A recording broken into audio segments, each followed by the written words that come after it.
আসসালাতু ওয়াসসালাম আলাইকা ইয়া হাবিবাল্লাহ।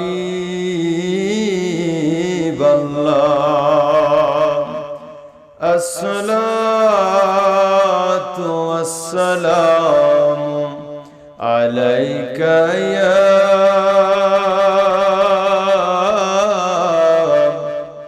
শাফিয়াল মুযনাবিন। আসসালাতু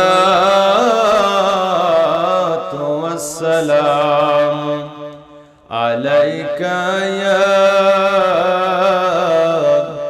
রাহমাতাল লিল আলামিন।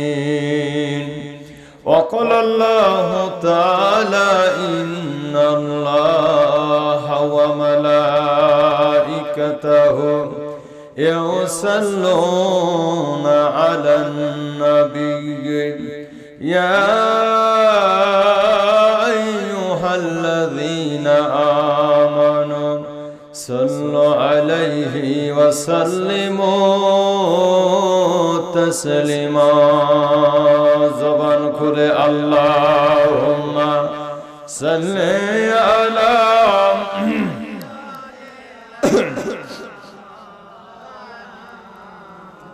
আরেকটু মহব্বতে আওয়াজ দিয়ে ওয়ালা আলি সাইয়্যিদিনা।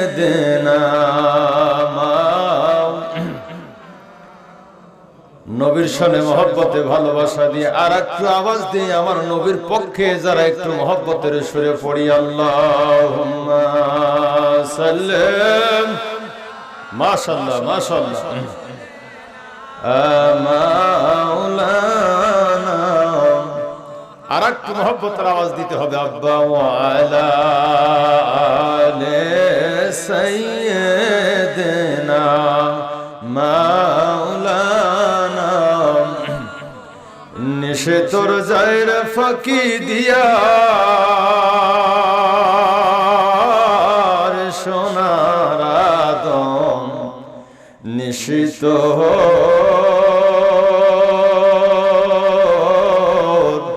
যায় ফাঁকি দিয়া। নিশে তোর যায়ের ফাঁকি দিয়া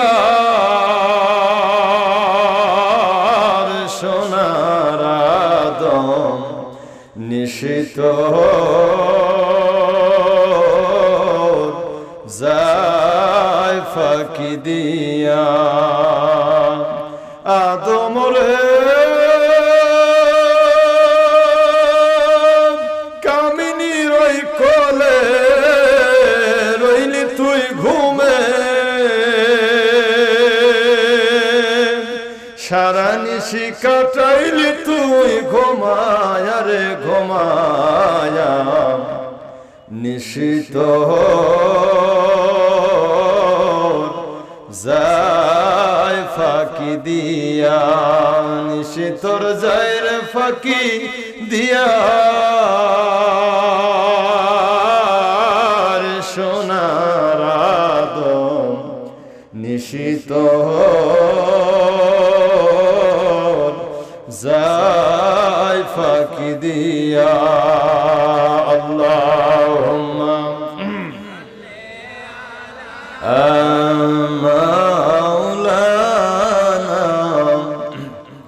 আর একটু আওয়াজ দিয়ে ওয়ালা আলি সাইয়্যিদিনা মাওলানা। আমার সাথে জবান খুলে মহব্বতে রাসূল প্রেমে লা ইলাহা লাল্লাহ জোরে লা ইলাহা লাল্লাহ জোরে লা ইলাহা লাল্লাহ জোরে লা ইলাহা লা বাবা জোরে লা ইলাহা লা জোরে লা ইলাহা লা বাবা কত সুন্দর মদিনা, আহাজার নাই কোনো তুলনা। বলো কত সুন্দর মদিনা, আহাজার নাই কোনো তুলনা। আহা দয়া করো দয়াল আল্লাহ, দয়াল আল্লাহ, পুরো মনের বাসনা। লা ইলাহা ইল্লাল্লাহ, জোরে লা ইলাহা আল্লাহ, জোরে লা ইলাহা। লা তুমি আদম হাওয়া বানাইলা, মৌলা দুনিয়াতে পাঠাইলা। মৌলা তুমি আদম হাওয়া বানাইলা, আল্লাহ দুনিয়াতে পাঠাইলা। 300 বছর কাদার পর দুয়া কবুল, 300 বছর পর দুয়া কবুল, নূরের নবীর ওসিলা। লা ইলাহা জোরে লা ইলাহা। বাবা মদিনার পথ আমি চিনি না, আহা কোন পথে হইব রওয়ানা। বলো মদিনার পথ আমি চিনি না, আহা কোন পথে হইব রওয়ানা। আহা মুর্শিদ জানে ঠিকানা, ভাইরে মুর্শিদ ঠিকানা, ভাইরে ওলি আল্লাহ জানে ঠিকানা। লা ইলাহা ইল্লাল্লাহ, জোরে লা ইলাহা আলা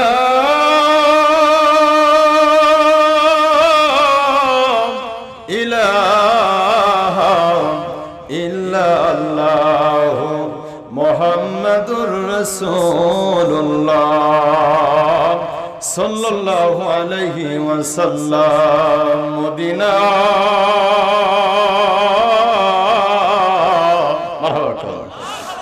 মদিনা মদিনা আশিক মুমিনের ঠিকানা। বলো না মদিনা মদিনা আশিক না, বলো না মদিনা মদিনা আশিক মুমিনের ঠিকানা। বলো মদিনা মদিনা আশিক মুমিন। তোমরা দিদার সে কাঁদো, তোমরা দিদার সে কাঁদো, তোমরা হও না নবীর দিওয়ানা। মদিনা মদিনা আশিক মুমিনের ঠিকানা। বলো না মদিনা মাশাআল্লাহ মুমিনের ঠিকানা। বলো না মদিনা মদিনা আশিক মুমিন।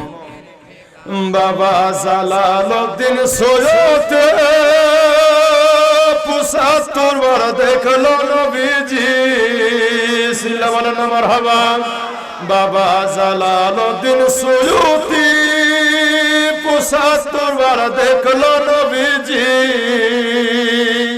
এতবার দেখিয়াও নবী, এতবার দেখিয়াও নবী, তৃপ্তি তাহার হলো না। মদিনা মদিনা আশিক মুমিনের ঠিকানা। বলো না মদিনা না আশিক মুমিন। বাবা নবীর শ্রেষ্ঠ সাহাবী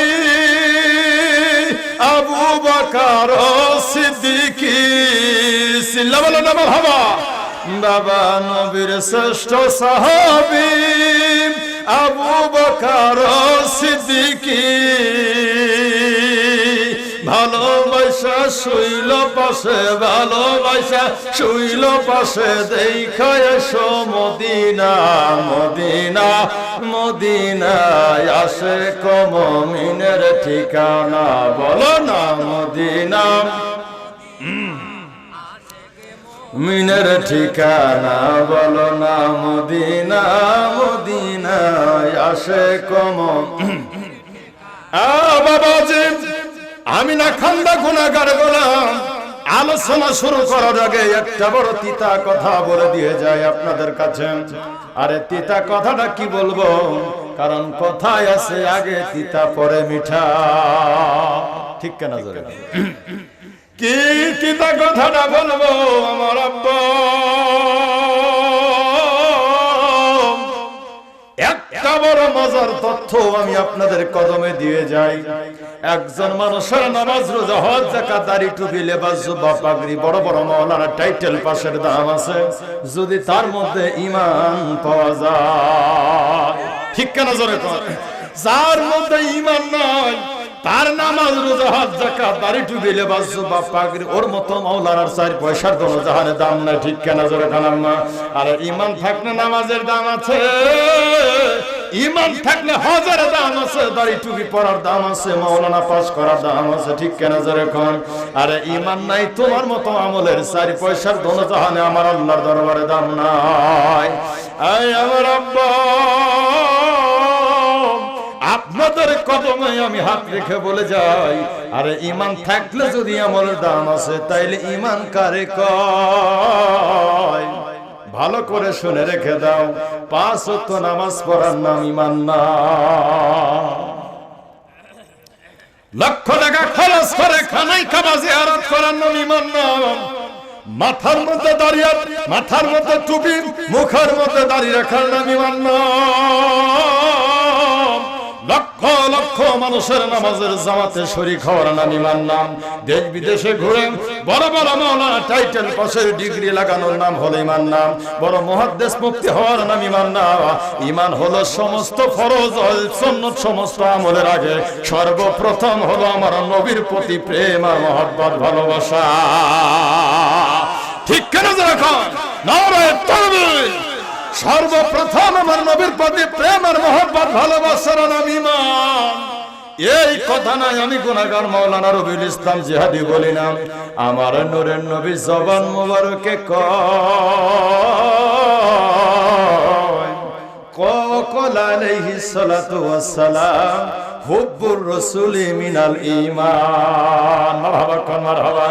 আপনার নবী আমার নবী, মায়ের নবী, আমার হায়াতুর নবী, জিন্দা নবী, আমার নূরের নবী জবান মুবারকে কয়, বুখারী শরীফের হাদিসের মধ্যে, ওয়াকাল আলাইহিস সালাতু ওয়াস সালাম, হুব্বুর রাসূলি মিনাল ঈমান। মারহাবা কি বলবেন না? আমার নূরের নবী জবান মুবারকে কয়, যার প্রতি, যার অন্তরের মধ্যে নবীর প্রেম এবং মহব্বত, ভালোবাসা আছে, নবীর প্রতি প্রেম আর মহব্বত, ভালোবাসার নামই হলো ঈমান। সুবহানাল্লাহ কি বলবেন না? এই আমার আব্বা,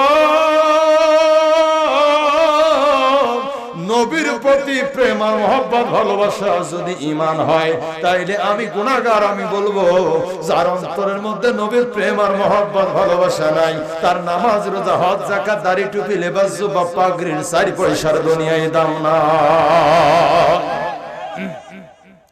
যার মধ্যে নবীর প্রেম এবং মহব্বত, ভালোবাসা নাই, কিয়ামত পর্যন্ত নামাজের সেজদা লাগাইয়া কপালও যদি কালো হয়, 4 পয়সার দাম আমার আল্লাহর দরবার হবে না।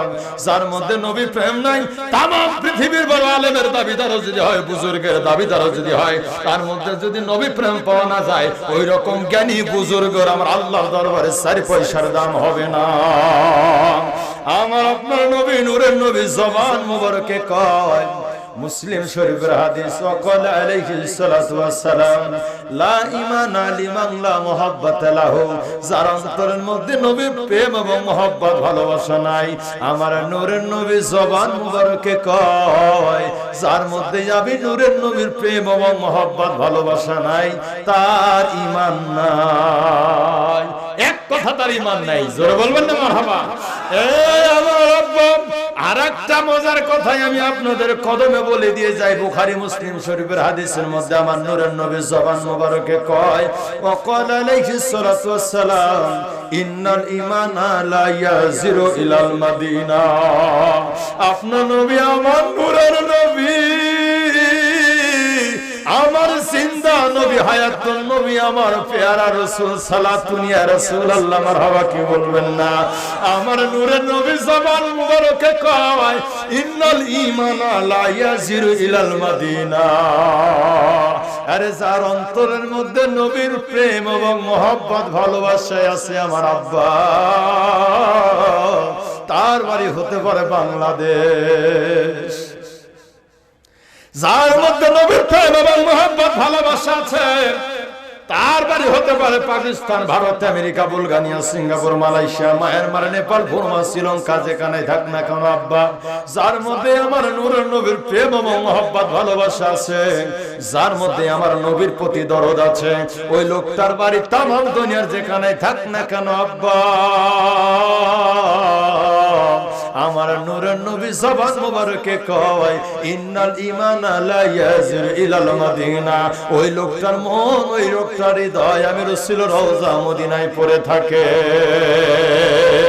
নারে তাকবীর আজকে এই মাহফিল বিশাল শাহজাদপুর রেশমবাড়ি কর্তৃক আয়োজিত তৃতীয় বার্ষিকের মাহফিলের সম্মানিত সভাপতি আমন্ত্রিত উলামায়ে কেরাম বিশেষ করে আজকের এই মাহফিলের আন্তর্জাতিক খ্যাতি সম্পন্ন হযরতুল আল্লাহ মুফতি মাওলানা জহিরুল ইসলাম ফরিদী সাহেব খাদেম বিশ্ব জাকের মঞ্জিল এবং আমার পূর্বে যারা আলোচনা করেছেন প্রধান অতিথি জনাব আলহাজ হাসিবুর রহমান সফন মাননীয় সংসদ সদস্য শাহজাদপুর সিরাজগঞ্জ ৬ অনেক আমন্ত্রিত মেহমান সার্বিক দিক থেকে সবার প্রতি আমি আন্তরিক মোবারকবাদ জানাই আপনারা যারা বসে আছেন আজকের মাহফিলের সংক্ষিপ্ত সময় আমি গুনাহগার নাখান্দা নালায়েক আপনাদের কাছে দোয়ার কাঙ্গাল হয়ে সেই মহান পরওয়ারদিগারের দরবারে আমি হাজারো লক্ষ কোটি শুকরিয়া আপনাদেরকে নিয়ে আদায় করতে চাই সেই মহান পরওয়ারদিগারের দরবারে রব্বি আল্লাহর দরবারে বারি ইলাহির দরবারে মহান তাবারক ওয়া তাআলার দরবারে যে মহান তাবারক ওয়া তাআলা ৭২ বাতিল ফিরকা থেকে আলাদা করে নবীর জান্নাতি পতাকার সামিয়ানায় আমাদেরকে জায়গা করে দিয়েছে সেই মহান পরওয়ারদিগারের দরবারে হাজারো লক্ষ কোটি শুকরিয়া জানাই অন্তরের অন্তঃস্থল থেকে প্রাণ খুলে জবান খুলে সিজদা অবনীত চিত্তে বিনয়ের সাথে মহান আল্লাহ তাআলার দেওয়া কালামুল্লাহ শরীফের শেখানো ভাষায় জোরে সোরে উচ্চ আওয়াজে পুরুষ মানুষের মতো পড়ে নিচ্ছি আলহামদুলিল্লাহ এর চাইতে কি শাহজাদপুরের মানুষ আরো জোরে বলতে পারে আমার মনে হয় আর পারে না এই এলাকার মানুষ অত্যন্ত বিখ্যাত কারণ এই এলাকার ভিতরে এমন কিছু কিছু আছে যে কারণে শাহজাদপুর রেশমবাড়ি এলাকা দুধের জন্য বিখ্যাত মারহাবা বলবেন না আল্লাহ এই দিকে একটা বরকত দিয়েছে তো সেজন্য তো একটু শুকরিয়া আদায় করতে পারি জোরে বলা যাবে কিনা আলহামদুলিল্লাহ শত করে দরুদ ও সালাম সাইয়্যিদুল মুরসালিন খাতামান নবিয়্যিন রাহমাতুল লিল আলামিন শাফিউল মুজনবিন সাহিবুল গায়ব সাহিবুল মুআত্তালা সাহিবে কুন ফায়াকুন সাহিবে কাবা কাউসানি আওয়াদনা সাহিবি হাজিন নাজির বিশ্বসভার সভাপতি বিশ্বকুল শিরোমণি মদিনার তাজ শাহেনশাহ মদিনা বাদশাহে আম্বিয়া ফখরে মুজিজা আকায়ে মাওলা সরকারে দো আলম হাবিবে কিবরিয়া হাবিবে লবিব হাবিবে তাবিব নূরে মুজাসসাম নূরুন আলা নূর আফতাবে নবুওয়াত শামসুল হিদায়াত বদরুদ দোজা যে রাসূলুল্লাহ এখন আমার আপনার জন্য तमाम উম্মত মানবতার জন্য রাসূল রওজা মুবারকে পাগল পড়া মারহাবা কর সেই রাসূলের উপর আদব এবং প্রাণঢালা বিনয়ের সাথে দরুদ ও সালাম পড়ে নিচ্ছি মুহাম্মদুর রাসূলুল্লাহ সাল্লাল্লাহু আলাইহি ওয়াসাল্লাম আপনারা আমার উপর বেজারে নেই যদি আমার সাথে হ্যাঁ হো তাল দেন তা আমি বড় খুশি হব আপনাদের নিয়ে যদিও আমি খালি মাঠে আজকে একটু গোল দিতে চাই কথা কি আপনার খারাপ লাগতেছে আপনাদের আব্বা ভালো করে মনে রাখেন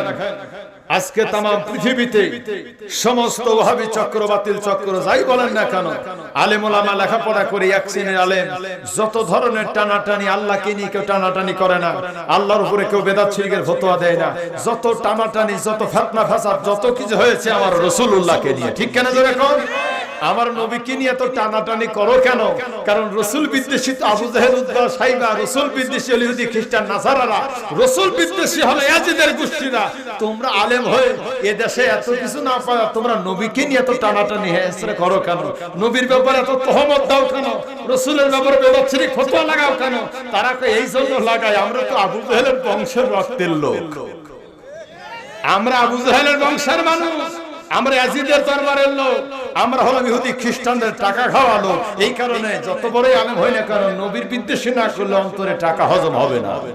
কথা বলেন না কেন? আল্লাহ কয় তোরা রাসূলের বিদ্বেষী করিস, আমার রাসূলের তাজিম ইজ্জত, আমার নবী দুনিয়াতে কারো কাছে দলিল দেওয়ার জন্য আসে নাই। ঠিক কেন বলেন? তোমরা নবী কিনে টানাটানি করে, রাসূল কি কারো কাছে কোন সময় কি দলিল দেওয়ার জন্য আইছে? আমার নবী কি দুনিয়াতে কারো কাছে ঠেকা? আমার দয়াল নবী কন্দিওয়ালা রাহমাতুল লিল আলামিন কারো কাছে ঠেকা না, বরং গোটা तमाम সৃষ্টি জাহান আমার নবীর পায়ের কাছে ঠেকা।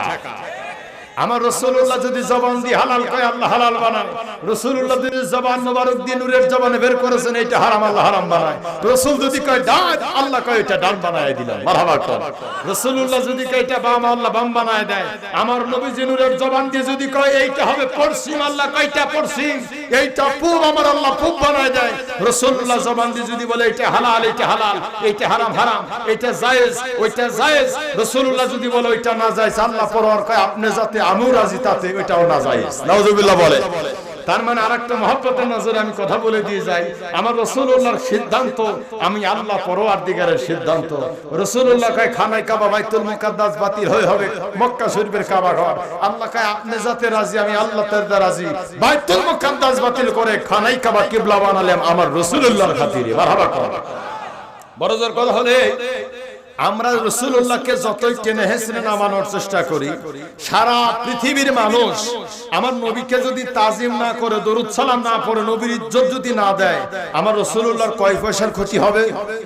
জোরে কোন? সারে জাহানের আলেম ওলামা মন্ত্রী ব্যারিস্টার সব মিলে যদি আমার রাসূলুল্লাহর চাদর টেনে টেনে খাটো বানাইতে চায়, কিয়ামত পর্যন্ত টানলে আমার রাসূলুল্লাহর চাদর ইজ্জত কতটুকু টেনে খাটো বানাইতে পারবে? 1 ইঞ্চি পারবে? তোমরা চিনলা না? আল্লাহ বলেন আগে আমি রাসূলুল্লাহকে আমি আল্লাহ পরওয়ার কিভাবে তাজিম করেছি আগে এইটা শেখো। আল্লাহ কয় আমার নবীকে চিনলা না? সর্বপ্রথম মহান পরওয়ারদিগার আমি আল্লাহ তাআলা আমার দয়াল নবীকে আমি চিনেছি। ওয়ারাফানা লাকা যিকরা, স্বয়ং আমি আল্লাহ পরওয়ার, আমি স্বয়ং আল্লাহ, আমি রাসূলুল্লাহর জিকিরে আমি 24 ঘন্টা মশগুল। মারহাবা বলেন। আল্লাহ কয় আমি রাসূলুল্লাহর ইজ্জত কেমনে বাড়াইছি তোমরা শুনবা? তোমরা তো নবীরে 2 পাতা পড়ালেখা করে নবীর এদিক আর এদিক গেল মারো। আল্লাহ কয় আমি মহান পরওয়ারদিগার আমার নবীকে চিনি, আমার রাসূলুল্লাহর ইজ্জত আমি জানি। আল্লাহ কয় আমার রাসূলকে কত মহব্বত করেছি তোমরা কি জানবা? আল্লাহ কয় নির্ভেজাল 8খানা জান্নাতের মালিকানা আমি আল্লাহ পরওয়ার আমার নবীকে দিয়েছি। আল্লাহ কয় শুধু এইটুক না, আমার রাসূলের ইজ্জত আরো আছে। আল্লাহ কয় শুধু এইটুক না, আল্লাহ বলেন আমার নবীর ইজ্জত আরো। কিয়ামতের ময়দানে হাসরের মাঠে যেই হাউজে কাউসারের পানি ছাড়া অন্য কোনো সুপ্রিয় প্রাণী পাওয়া যাবে না, আল্লাহ বলেন এই হাউজে কাউসারের মালিকানাটা আমি আল্লাহ কুরআন দিয়ে রেজিস্ট্রি করে আমি রাসূলুল্লাহর নামে আমি মালিকানা দিয়েছি। সুবহানাল্লাহ বললে কি আপনাদের মধ্যে মারামারি লাগবে? আমাদের কোন পুলিশের ভয় আছে? আমাদের ঘরে বাড়ি মারামারি লাগার কোন সম্ভাবনা আছে? আমরা কি না খাওয়া মানুষ? আমরা রাসূলের পক্ষের মানুষ। ঠিক কানা জোরে করে। আরে আমি রাসূলুল্লাহর কাছে আমার রাসূলুল্লাহর তাজিম আল্লাহ বলতেছেন যে নবীর ইজ্জত এইটুকু না আরো আছে। কি বলে? আমার রাসূলুল্লাহ যখন আসবেন দুনিয়াতে, আমার রাসূলুল্লাহর পবিত্র কদম মোবারক 12 রবিউল আউয়ালের সোমবারে সুবহে সাদিকে আমার রাসূলুল্লাহর পবিত্র কদমের দাম, জুতার দাম আমি আল্লাহর কাছে আছে। আমার রাসূলুল্লাহ যখন সবেমাত্র দুনিয়াতে আসবেন, আমার নবীর পবিত্র কদম মোবারক এই দুনিয়ার মাটিতে লাগার সাথে সাথে আমি আল্লাহ আমার নবীর কদমের ইজ্জতে तमाम পৃথিবীর মাটি আমি আল্লাহ জায়নামাজ বানায় দিয়েছি। আর একটা আওয়াজ দিয়ে কোন সুবহানাল্লাহ। আল্লাহ কয় আমার নবীর ইজ্জত এইটুক না আরো আছে। কি ইজ্জত? আল্লাহ বলেন আমার রাসূলুল্লাহ ইজ্জত হলে আদম থেকে ঈসা নবী পর্যন্ত একটা মরা পাথর যেটাকে কেউ চুমা লাগাইতো না, এটার নাম হলো হাজুর আসাদ। এই হাজুর আসাদ পাথরখানায় রাসূল একদিন ঠোঁট লাগায়া চুমা দিয়ে কয় নবীজি আপনি যেই পাথরের চুমা দিলেন আপনার ঠোঁটের বরকতে এই পাথরের দাম সারে জাহানের সমস্ত পাথরের চাইতে আমি আল্লাহ আজকে বাড়ায়া দিলাম। আপনার ঠোঁট লাগার ইজ্জতে যে পাথরের চুমা দিবে আমি আল্লাহ তার জীবনের গুনাহ খাতা মাফ করে তার জায়গাটা আল্লাহর জান্নাতি মেহমানের খাতায় উঠবে। মারহাবা বলবেন না? আল্লাহ কয় নবীর ইজ্জত কি এইটুক না আরো আছে? রাসূলুল্লাহ কুরআন পড়ার অপেক্ষায় গেলেন জাবাল হিরা পাহাড়ে। এই জাবাল হিরা পাহাড়ের মধ্যে আমার নবী 40 দিন ধ্যানমগ্ন। আল্লাহ কয় নূরের নবীর ছোঁয়া লাগার কারণে পাথরের জাবাল হিরা পাহাড়ে আমার রাসূলের ইজ্জত ধন্য। আমার নূরের নবীর ছোঁয়া লাগার কারণে জাবাল হিরা পাহাড়ের নাম পাল্টায় আমি আজ থেকে কিয়ামত পর্যন্ত এই পাহাড়ের নাম জাবালে নূর বানায়া দিলাম। আর জোরে বলেন মারহাবা। আল্লাহ কয় শুধু এইটুকু না, আমার নবীর ইজ্জত আরো আছে। রাসূল আসলেন দুনিয়াতে, তার দুইটা মেয়ে বিয়ে দিল উসমানের সাথে। আল্লাহ কয় আমার উসমান আমার রাসূলুল্লাহর দুইটা মেয়ে বিয়ে করে নাই, বরং আমার উসমান আমার মদিনার কামলিওয়ালার দুইটা নূর বিয়ে করেছে। মারহাবা বলবেন না? আল্লাহ কয় আমার নবীর ওই জুতা, এই জুতার দাম আমি আল্লাহর কাছে আছে। রাসূল মক্কা থেকে হিজরত করে যাবেন হলো ইয়াসরিবে। আল্লাহ কয় 250 মাইল দূরে ইয়াসরিবেতে আমার নবীর জুতা লাগার আগে, কদম পড়ার আগে আমি ইয়াসরিবের নাম পাল্টাই আমার রাসূলুল্লাহর শহর আমি মদিনা বানাইয়া দিলাম। আল্লাহ কয় নবীর ইজ্জত কি এইটুক না আরো আছে? কিয়ামতের ময়দানে লক্ষ লক্ষ নবীরা দাঁড়িয়ে থাকবে, লক্ষ কোটি কোটি হাসরবাসী দাঁড়িয়ে থাকবে। সর্বপ্রথম আমি আল্লাহ তাআলা যখন হাসরের ময়দানে বিচার শুরু করব, সেই বিচারের দিন, হাসরের দিন আমি আল্লাহ পরর আমার দয়াল নবীকে ডাক দিয়ে শাফাতে কুবরার মালিকানা দেব। আমার নবী ইচ্ছামতো যাকে খুশি তাকে জান্নাতের সুপারিশ করে জান্নাতে নেবে। আল্লাহ কয় আমার রাসূলুল্লাহ যাকে ধরবে আমি আল্লাহ তাকে জান্নাত দিয়েই ছাড়বো। আল্লাহ বলেন আমার নবীর ইজ্জত কি এইটুক? আমার রাসূলের ইজ্জত আরো আছে। ওই যে লামা কামলা জামান আরশে মোল্লা আরশে আজিম, যেটা পাক এবং পবিত্রতা আমি আল্লাহ বর্ণনা করেছি, সেই আরশে মোল্লা আরশে আজিম পাক এবং পবিত্র স্থান। ওই দিন আমি আল্লাহ ধন্য বানাইছি যেদিন আমার রাসূলুল্লাহর জুতার ধুলি পড়েছে আরশের গায়ে। যে নবীর ইজ্জত সম্মান এত, যে রাসূলুল্লাহর তাজিম আমার আল্লাহ তো দিয়েছে, সে রাসূলুল্লাহ কি আমার আপনার মতো সলিমুদ্দি কলিমুদ্দির মতো আওয়াজ দেন? যারা না বলবেন না, আমি বলবেন আবু জাহেলের দলের পক্ষের মানুষ। আমার নবী কি আমার আপনার মতো? আজকে নবীর পক্ষে যারা জান্নাতি মেহমান তারা মারহাবা বলেন। আমরা রাসূলুল্লাহর পক্ষের মানুষ, এই জন্য নবীর গুণগান গাইতে আমাদের বড়ই ভালো লাগে। ঠিক কেন জোরে বলেন? আর যারা রাসূলের বিপক্ষের লোক, তারাই বাংলাদেশে এসে আমার রাসূলকে নিয়ে এত টানাটানি। কিছুদিন আগে আমি দেখলাম এক বক্তা বলতেছে কি জানেন, কত কথা বলবো, কোরআন হাদিস পড়ে কোরআনের উপর আমল করে এক শ্রেণীর মানুষ জান্নাতি হবে, কোরআন হাদিস পড়ে বড় বড় আলেম সেজে এক শ্রেণীর মানুষ জাহান্নামী হবে। ঠিক কেন জোরে কোন? রাসূলুল্লাহ বলেছেন আমি রাসূলের উম্মতের মধ্যে ৭৩টা দলের একটা দল জান্নাতি হবে, ৭২টা জাহান্নামে যাবে। আমি গবেষণা করে দেখলাম রাসূলুল্লাহ বলেছেন ৭২ দল যারা জাহান্নামে যাবে, এই ৭২ দলের মধ্যে লক্ষ লক্ষ হাফেজে কোরআন পাওয়া যাবে, লক্ষ লক্ষ মুফাসসিরে কোরআন সুরলিত কণ্ঠের বক্তা পাওয়া যাবে, নামাজিও পাওয়া যাবে, বেনামাজিও পাওয়া যাবে, হাজীও পাওয়া যাবে। তোরা জাহান্নামে কেন? বলে নবীর দলের বিপক্ষে আমরা আমল করেছি। তার মানে হিসাবটা মিলান। বড় বড় আলেম সাজলে করে আল্লাহ বলা হওয়া যায় না। নামাজ রোজা হজ যাকাত দাড়ি টুপি দিয়ে কখনো ইমানদার হওয়া যায় না। কখনো বড় বড় লিবাস পরে দুনিয়ার বড় বড় ডিগ্রি অর্জন করে মাওলানা মুহাদ্দিস হলে আলেম হয়, ইমানদার হওয়া যায় না। ইমানদার হতে গেলে নবীর মহব্বত আর ভালোবাসা অন্তরে থাকতে হয়। ঠিক কেন বলে? সুন্নি হতে গেলে আকীদা ঠিক করতে হয়। আহলে সুন্নাত ওয়াল জামাতের পক্ষে থাকতে গেলে ওলি আল্লাহর পক্ষে, নবীর পক্ষে কথা বলতে হয়। ঠিক কেন বলেন? আমরা যারা আছি, একটা কথা আমি আপনাদেরকে চমৎকার ভাবে বলে দিয়ে যাই। আমার দেশে রাসূলকে নিয়ে কি কথা বলেছে জানেন? কিছুদিন আগে আমি দেখলাম এক বক্তা বলতেছে যে কিয়ামতের ময়দানে রাসূলুল্লাহ পার হবে কিনা সে নিজেই চিন্তার মধ্যে থাকবে। নাউজুবিল্লাহ বলবেন না? এই বের হয়ে যাওয়ার পরে কিছুদিন পর আরেকটা বক্তা দেশে এসে বলতেছে, আলেম নামের জাহেল, কি যে কিয়ামতের ময়দানে রাসূলুল্লাহর নেকির পাল্লাই ভারী হবে না গুনার পাল্লা ভারী হবে। রাসূল সেদিন নিজের আমলনামার দিকে, মিজানের পাল্লার দিকে ফ্যাল করে তাকিয়ে থাকবে। নাউজুবিল্লাহ বলবেন না? এইটা যাওয়ার পরে কিছুদিন পর আরেকজন এসে বলতেছে কি জানেন, গরু বিক্রি করে আরেকজন কেনে, একজন মাঝখানে যে মধ্যস্থতা করে সে কি? গরুর দালাল। এই বক্তা বলতেছে যে আল্লাহ হলেন আমাদের রব, আমরা আল্লাহর গোলাম, আল্লাহর কুদরতি কদমে আমরা সিজদা দেব। মাঝখানে আল্লাহ পাওয়া হিসাবে আল্লাহ পাওয়ার জন্য নবীর মতো কোনো দালালের দরকার নাই। নাউজুবিল্লাহ বলেন। এই বক্তব্য দেওয়ার পরে কিছুদিন পর আরেকজন এসে বলতেছে রাসূলুল্লাহ তো লেখা পড়াই নাই, মানে মূর্খ মানুষ বরাবর। নাউজুবিল্লাহ বলে। এই হারামজাদা বিদায় হয়ে যাওয়ার পরে কিছুদিন পর আরেকজন এসে কি বলতেছে জানেন, রাসূলুল্লাহ কোনটা আলিফ, কোনটা বা, কোনটা তা, আরবি হরফ সম্পর্কে রাসূলুল্লাহর কোনো জ্ঞানই নাই। নাউজুবিল্লাহ। এইটা বিদায় হয়ে যাওয়ার পরে কিছুদিন পর আরেকজন জাহেল বের হয়েছে। সে কি কইতেছে জানেন, সে আল্লাহকেও হালা বলে গালি দেয়, রাসূলও হালা, আবু বকরও হালা, ওমরও হালা। এরপরে সে কি কইতেছে জানেন, ওমরও নাকি মদ খায়, নামাজের মধ্যে শিরক হয়, রাসূলের জামাইও নাকি মদ খায়। নাউজুবিল্লাহ বলবেন না? ইসলামের প্রতি এই সমস্ত তহমত, জাহালাতপূর্ণ বক্তব্য দিয়ে আমার রাসূলের সম্মানকে, আহলে বাইতের শান, সাহাবীদের শানকে যারা খাটো করে, तमाम পৃথিবীর বড় আলেম যদি দাবিদার হয়, যত সুললিত কণ্ঠের বক্তা হোক না কেন, যে দলের আলেম হোক না কেন, আমার নবীকে সম্মানের এই আঘাত যারা দিয়েছে, আমি আমার ভাষায় বলবো তারা কুলাঙ্গার, তারা নাপাক, তারা পবিত্র, তারা ডাস্টবিনের মোড়া কীট, তারা হলো মালাউন। ঠিক কেনা যারা বলেন তারা মালাউন, এদেরকে যারা মালাউন বলবে না তারাও মালাউন। ঠিক কেনা বলেন? এই সমস্ত জাহেল, এই সমস্ত খেয়ানতপূর্ণ, এই সমস্ত নাপাক, এই সমস্ত বেদবে গুস্তাকে রাসূল আলেম যারা, তারা দুনিয়ার যত বড় আলেম হোক না কেন, যত বড় বুজুর্গের দ্বীনের দাবিদার হোক না কেন, আমরা আহলে সুন্নাত ওয়াল জামাতের জুতার তলর চাইতে এদেরকে আমরা হাজার বার নিকৃষ্ট মনে করি। ঠিক কেনা বলেন? আমি এদেরকে নাম দিয়েছি জাতীয় নাপিত। কি নাম? জাতীয় নাপিত। এটা শুনবেন না, এটা আমার কাছ থেকে শুনবেন। এদেরকে আমি জাতীয় নাপিত বলি কেন শুনবেন আপনারা?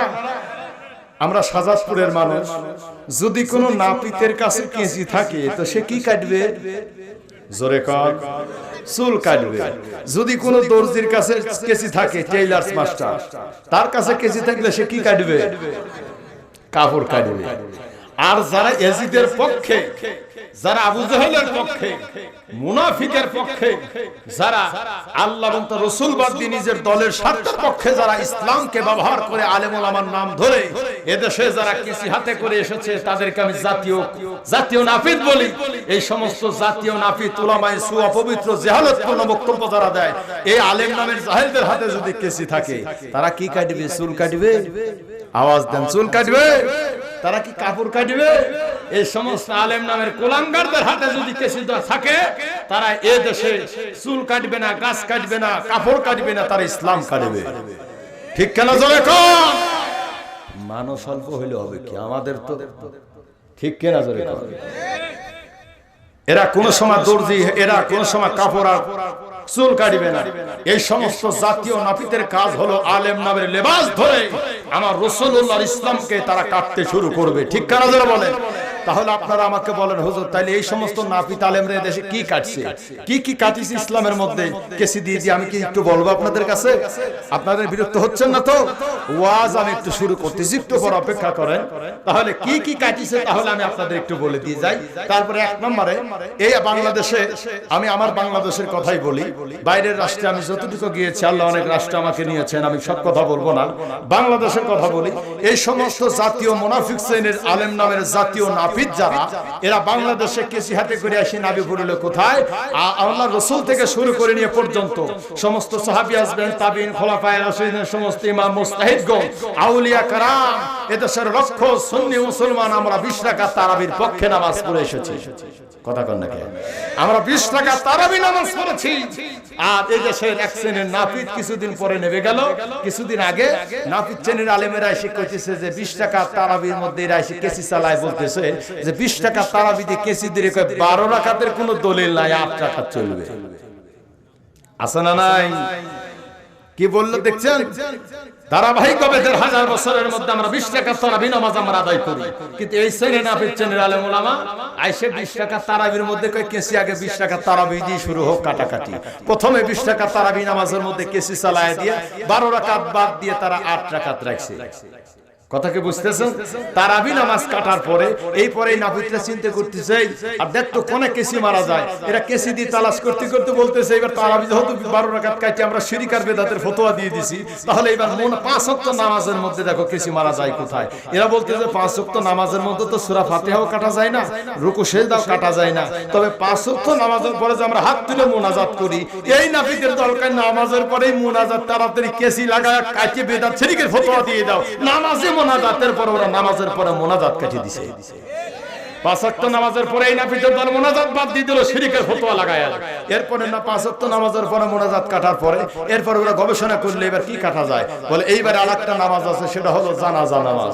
জানাজা নামাজে কোনে কাটা যায়? ওরা গবেষণা করে দেখতেছে যে আমার দেশের মুসলমান জানাজা নামাজ ফাতিহা শরীফ পড়ে বাপ মার জন্য ওই জানাজা নামাজের পরে একটু হাত তুলে দোয়া করে। এই নাপিতের দল চিন্তা করলে জানাজা নামাজই তো দোয়া, এই ফতোয়া লাগায় দিয়ে ওই বেদাত শিরকে লাগায় দাও, জানাজা নামাজের পর দোয়া করে, এটা শিরক, এটা বেদাত। জানাজা নামাজে দোয়া, জানাজা নামাজের পরে নাপিতের দল কেসি দিয়ে দোয়া কাটি দিল। ঠিক কেন জোরে কোন?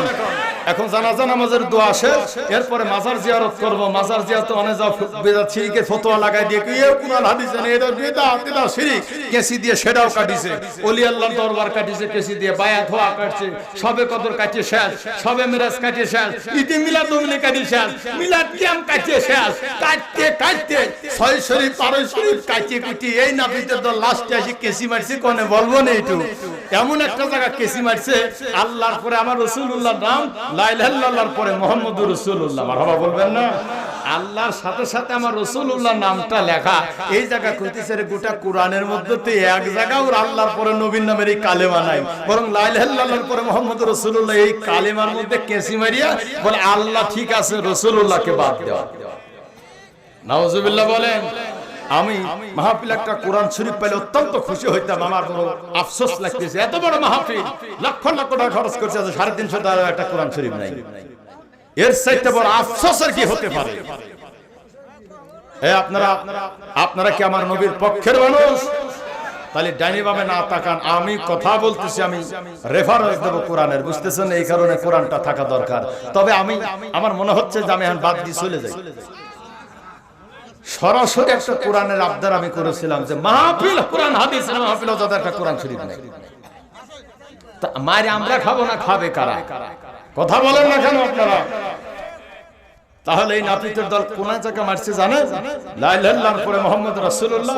আসলে তো গোটা কোরআনটা খোঁজা তালাশ করলে দেখা যায় না, কালেমাটা এক বাক্যে কোন আয়াতের মধ্যে নাই। এরা ফতোয়া লাগায় হাদিসের মধ্যে এই কালেমা নাই, কোরআনের মধ্যে নাই, বরং কেসিমারি বলতেছে লা ইলাহা ইল্লাল্লাহ ঠিক আছে, মুহাম্মদ রাসূলুল্লাহ যদি আল্লাহর সাথে লাগানো যায় এটা শিরক আর বিদআতের গন্ধ আসে, বরং আল্লাহর পরে নবীকে কাটি বাদ দিয়ে শিরকের ফতোয়া লাগায় দিয়েছে। নাউজুবিল্লাহ বলেন। আর আল্লাহর পরে কালেমার মধ্যে যারা রাসূলুল্লাহকে বাদ দিতে চায়, আজকের এই মাহফিল আপনারা বিজ্ঞ মানুষ, আপনারা সুযোগ্য সম্মানিত মানুষ, আপনারা জ্ঞানী মানুষ, আপনাদের বিবেক আছে। একটা প্রশ্ন রাখতে চাই, আজকে কোন বেধর্মী যদি আসে এইখানে এসে দাঁড়ায়, একা হুজুর আমরা অন্য ধর্মের মানুষ, ইসলাম ধর্ম গ্রহণ করব, মুসলমান হব, তবে আমরা কালিমা পড়ার ক্ষেত্রে লা ইলাহা ইল্লাল্লাহ পড়ব, মুহাম্মদ রাসূলুল্লাহ পড়ব না। কিয়ামত পর্যন্ত দুনিয়ার কোন বেধর্মী যদি মুসলমান হতে লা ইলাহা ইল্লাল্লাহর পরে মুহাম্মদ রাসূলুল্লাহ বাদ রাখে, কিয়ামত পর্যন্ত তারা মুসলমান হতে পারবে, ঈমানদার হবে? এ বাবাজি, লা ইলাহা ইল্লাল্লাহ মুহাম্মদুর রাসূলুল্লাহ, আল্লাহর পরে আমার নবীর নামের কালেমার মালা, মারহাবা কি বলবেন না আব্বা? আরে লা ইলাহা ইল্লাল্লাহর মধ্যে 12 অক্ষর, মুহাম্মদুর রাসূলুল্লাহর মধ্যে 12 অক্ষর, আল্লাহ যেখানে নবীও সেখানে, নবী যেখানে আল্লাহ সেখানে, সুবহানাল্লাহ কি বলবেন না আব্বা? এই আমার আব্বা,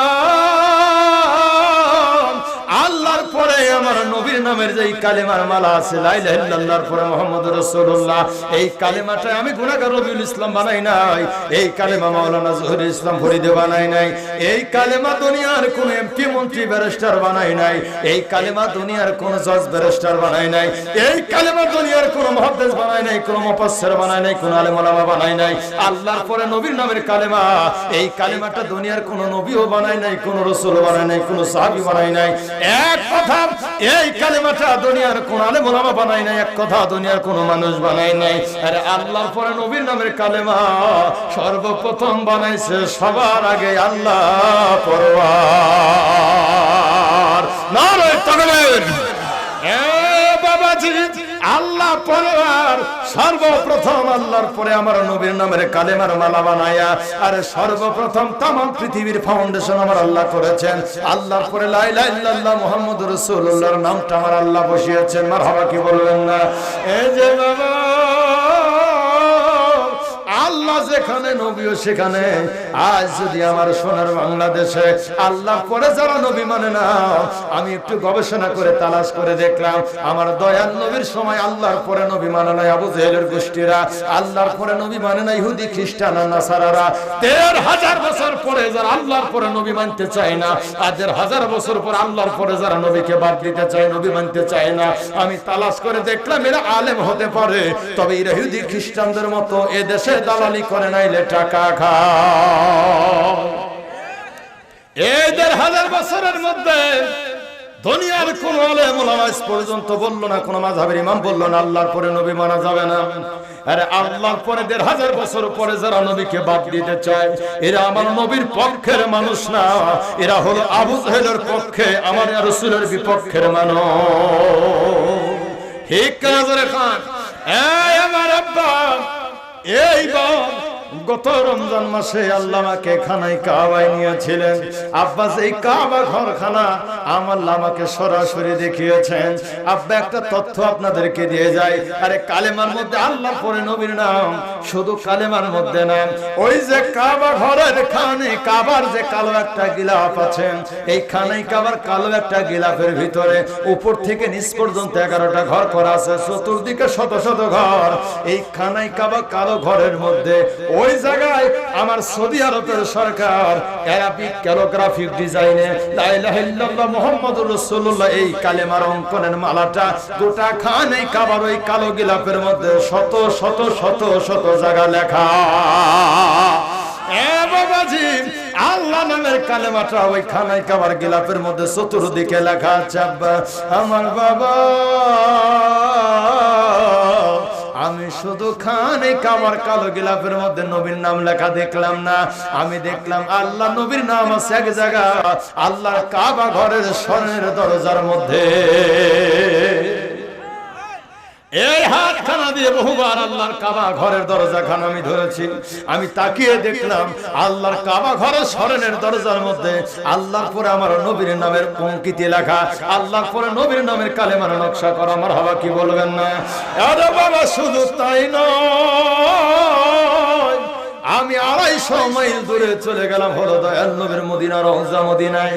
আরে স্বয়ং দেখলাম মদিনা রওজায় আমার নবীর গায়ের উপরে যে চাদরখানা দেওয়া আছে, আমার নবী মুবারকের গায়ের উপরে যে গিলাফ মুবারকখানা আছে, আমার দয়াল নবীর গায়ের ওই গিলাফ মুবারকের উপর দিয়া হাজার হাজার জায়গা শত শত জায়গা লেখা লা ইলাহা ইল্লাল্লাহ মুহাম্মাদুর রাসূলুল্লাহ আরবিক ক্যালিগ্রাফিক ডিজাইন আমার দয়াল নবীর চাদরের উপরে আল্লাহ নবীর নাম লেখা।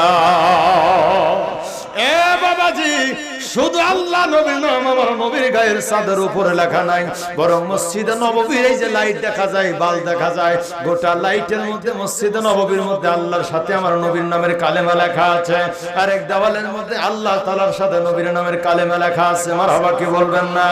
আব্বা শুধু তাই নয়, সৌদি আরবের পতাকার মধ্যে আল্লাহ নবীর নাম এক লাইনে লেখা লা ইলাহা ইল্লাল্লাহ মুহাম্মাদুর রাসূলুল্লাহ। মারহাবা কি বলবেন না? খারাপ লাগতেছে আপনাদের? এ বাবাজি, শুধু আল্লাহ নবীর নামটা শুধু কালিমার মধ্যে না, আমি গুনাহগার একটু গবেষণা করে দেখলাম কয়েক বছর আগে, আরে আল্লাহর পরে নবীর নাম শুধু কালেমার মধ্যে আছে কিনা, আল্লাহর পাশাপাশি নবীর নামটা কোরআনে আছে কিনা। আমি দেখলাম শুধু কালেমার মধ্যে আল্লাহ নবী আগে জায়গা নাম, গোটা 30 পারা কোরআনের মধ্যে তালাশ করে দেখলাম আল্লাহর পরে নবীর নাম আছে শত শত জায়গা। নারে তাকবীর! আরে আব্বা, ও নাপিত মাওলানা, কত জায়গায় আমার নবীর নাম তোমরা কেসি দিয়ে কাটবা। আল্লাহ কয় কালেমার মধ্যে আল্লাহ নবীর নামটা নাই, আরে কোরআনের মধ্যে আছে আল্লাহ নবী পাশাপাশি এক জায়গা। গোটা কোরআনের মধ্যে আল্লাহর পরে আমার নবীর নাম আছে শত শত জায়গা। মারহাবা বলেন, মারহাবা বলেন। অনেক কষ্টের পর দেখেন যে কোরআন শরীফ একটা আইছে, মারহাবা বলবেন না? এ বাবাজি, গোটা কোরআন আমি রিসার্চ করে দেখলাম কয়েক বছর আগে, শুধু কালেমার মধ্যে আল্লাহ নবীর নামটা আছে কিনা আরো আছে। আব্বা, গোটা কোরআন আমি তালাশ করে দেখলাম আল্লাহ আছে, নবী আছে, পাশাপাশি এক জায়গা কোরআনে অসংখ্য জায়গা, শত জায়গা, হাজার জায়গা। মারহাবা কোন কেমনে আছে? ও নাপিত মাওলানা, তোমরা কালেমার মধ্যে আল্লাহ থেকে নবী আলাদা করতে চাও, আর আমি কোরআনের মধ্যে দেখলাম আল্লাহ নবী আলাদা করা যায় না, আল্লাহ নবী আছে পাশাপাশি এক জায়গা কোরআনের মধ্যে। দলিল? এ নাপিত মাওলানা, ভালো করে দলিলগুলো নিয়ে যাও। আল্লাহ নবী পাশাপাশি কোরআনে কোন জায়গা আছে? আরে 26 নম্বর পর 48 নম্বর সূরা সূরাতুল ফাতহ মদিনায় অবতীর্ণ 1 নম্বর রুকুর 9 নম্বর আয়াতে আমার আল্লাহ কয় লিতুমিনু বিল্লাহি ওয়া রাসূলি। বিল্লাহ মানে আল্লাহ, রাসূল মানে মদিনার কামিল। এই জায়গা আল্লাহ আছে পরওয়ারদিগার, আর রাসূল মানে মদিনার কামলিওয়ালা। আল্লাহ মানে বিল্লাহ মানে আমি আল্লাহ, আর রাসূল মানে মদিনার কামলিওয়ালা। আল্লাহ যেখানে নবীও সেখানে পাশাপাশি এক জায়গা। আল্লাহ নবী পাশাপাশি এক জায়গা। এ নাফিদ মাওলানা কোথায় দলিল আছে ভালো করে শুনে রেখে দাও। 28 নম্বর পারা 61 নম্বর সূরা সূরাতুল সাদ মদিনায় অবতীর্ণ 1 নম্বর রুকুর 11 নম্বর আয়াতে আমার আল্লাহ কয় তুমিনুনা বিল্লাহি ওয়া রাসূলি। এই রাসূল মানে মুসা নবী না, এই রাসূল মানে ঈসা নবী না, এই রাসূল মানে ইব্রাহিম নবী না, ইসমাঈল নবী না, এই রাসূল মানে ইয়াহিয়া নবী না, ইউসুফ নবী না, আইয়ুব নবী না, জাকারিয়া নবী না, এই রাসূল মানে হলো আমার রাহমাতুল লিল আলামিন মদিনার কামলিওয়ালা। এই জায়গা আল্লাহ কয় তুমিনুনা বিল্লাহি ওয়া রাসূলি। এই বিল্লাহ মানে আমি আল্লাহ, আর রাসূল মানে ওই যে আমার মদিনার রাহমাতুল লিল আলামিন কামিলওয়ালা। আমি আল্লাহর পরে তাকায়া দেখো আমি রাসূলুল্লাহর জায়গা। নারে তাকবীর। আয় বাবাজি, আল্লাহর পরে আমার নবীর জায়গা। কুরআনে দলিল আছে কোন জায়গা ভালো করে তালাশ করে নিয়ে যাও। 28 নম্বর পারা 48 নম্বর সূরা 58 নম্বর সূরা সূরাতুল মুজাদালা মদিনায় অবতীর্ণ 1 নম্বর উপর 4 নম্বর আয়াতের মধ্যে আমার আল্লাহ কয় যালিকা লিতুমিনু বিল্লাহি ওয়া রাসূলি। এই জায়গা বিল্লাহ মানে আল্লাহ, রাসূল মানে মদিনার কামলিওয়ালা। আল্লাহ যেখানে নবীও সেখানে আল্লাহ নবী পাশাপাশি এক জায়গা। এগো বাবা, আল্লাহ নবী পাশাপাশি শুধু কালেমার মধ্যে এক জায়গা না, কালেমা ছাড়া আল্লাহ নবী পাশাপাশি আছে কোরআনে অসংখ্য জায়গা। দলিল কোন জায়গায় মাওলানা ভালো করে শুনে রেখে দাও। 5 নম্বর পারা 4 নম্বর সূরা সূরাতুন নিসা মদিনায় অবতীর্ণ 152 নম্বর আয়াতের মধ্যে আমার আল্লাহ কয় ওয়াল্লাযিনা আমানু বিল্লাহি ওয়া রাসূলি। এই জায়গা বিল্লাহ মানে আল্লাহ, রাসূল মানে মদিনার কামলিওয়ালা। আল্লাহ নবী পাশাপাশি এক জায়গা। এই আয়াতখানা গোটা কোরআনে আমি আরেক জায়গা তালাশ করে পাইলাম। 27 নম্বর পারা 57 নম্বর সূরা সূরাতুল হাদীদ মদিনায় অবতীর্ণ 2 নম্বর উপর 19 নম্বর আয়াতে আমার আল্লাহ কয় ওয়াল্লাযিনা আমানু বিল্লাহি ওয়া রাসূলি। এই জায়গা বিল্লাহ মানে আল্লাহ, রাসূল মানে মদিনার কামলিওয়ালা। এই জায়গা আল্লাহ যেখানে রাসূল সেখানে আল্লাহ নবী পাশাপাশি এক জায়গা। নারে তাকবীর। ও বাবা রে বাবা, আল্লাহর পরে নবীর জায়গা। কোরআনে দলিল কোন জায়গা ভালো করে তালাশ করে দেখো। আল্লাহর পরে আমার নবীর জায়গা কোরআনে দলিল কোন জায়গা। আল্লাহকে 5 নম্বর পারা 4 নম্বর সূরা সূরাতুন নিসা মদিনায় অবতীর্ণ 171 নম্বর আয়াতের মাঝের অংশে আমার আল্লাহ কয় ফামিনু বিল্লাহি ওয়া রাসূলি। এই ফামিনু বিল্লাহি ওয়া রাসূলি, বিল্লাহ মানে আল্লাহ, রাসূল মানে মদিনার কামিলওয়ালা। এই এক জায়গা পাশাপাশি আল্লাহ নবী এক জায়গা। মারহাবা কি বলবেন না? এই আয়াতখানা গোটা কোরআনে আমি 4 জায়গা পাইলাম। কয় জায়গা? এই আয়াতখানা গোটা কোরআনে 4 জায়গায় আছে। কোন কোন জায়গা আছে আয়াতখানা পাওয়া যাবে? 4 নম্বর পারা 3 নম্বর সূরা সূরাতুল ইমরান মদিনায় অবতীর্ণ। এ বাবা 179 নম্বর আয়াতের মাঝের অংশে আমার আল্লাহ কয় ফামিনু বিল্লাহি ওয়া রাসূলি। আমি আল্লাহ জানা নবীও সেখানে। মারহাবা কি বলবেন না? এই আয়াতখানা গোটা কোরআনে আরেক জায়গা পাওয়া যাবে। কোন জায়গা? 8 নম্বর পারা 7 নম্বর সূরা সূরাতুল আরাফ মদিনায় অবতীর্ণ 158 নম্বর আয়াতের মাঝের অংশে আমার আল্লাহ কয় ফামিনু বিল্লাহি ওয়া রাসূলি। বিল্লাহ মানে আল্লাহ, রাসূল মানে মদিনার কামলিওয়ালা।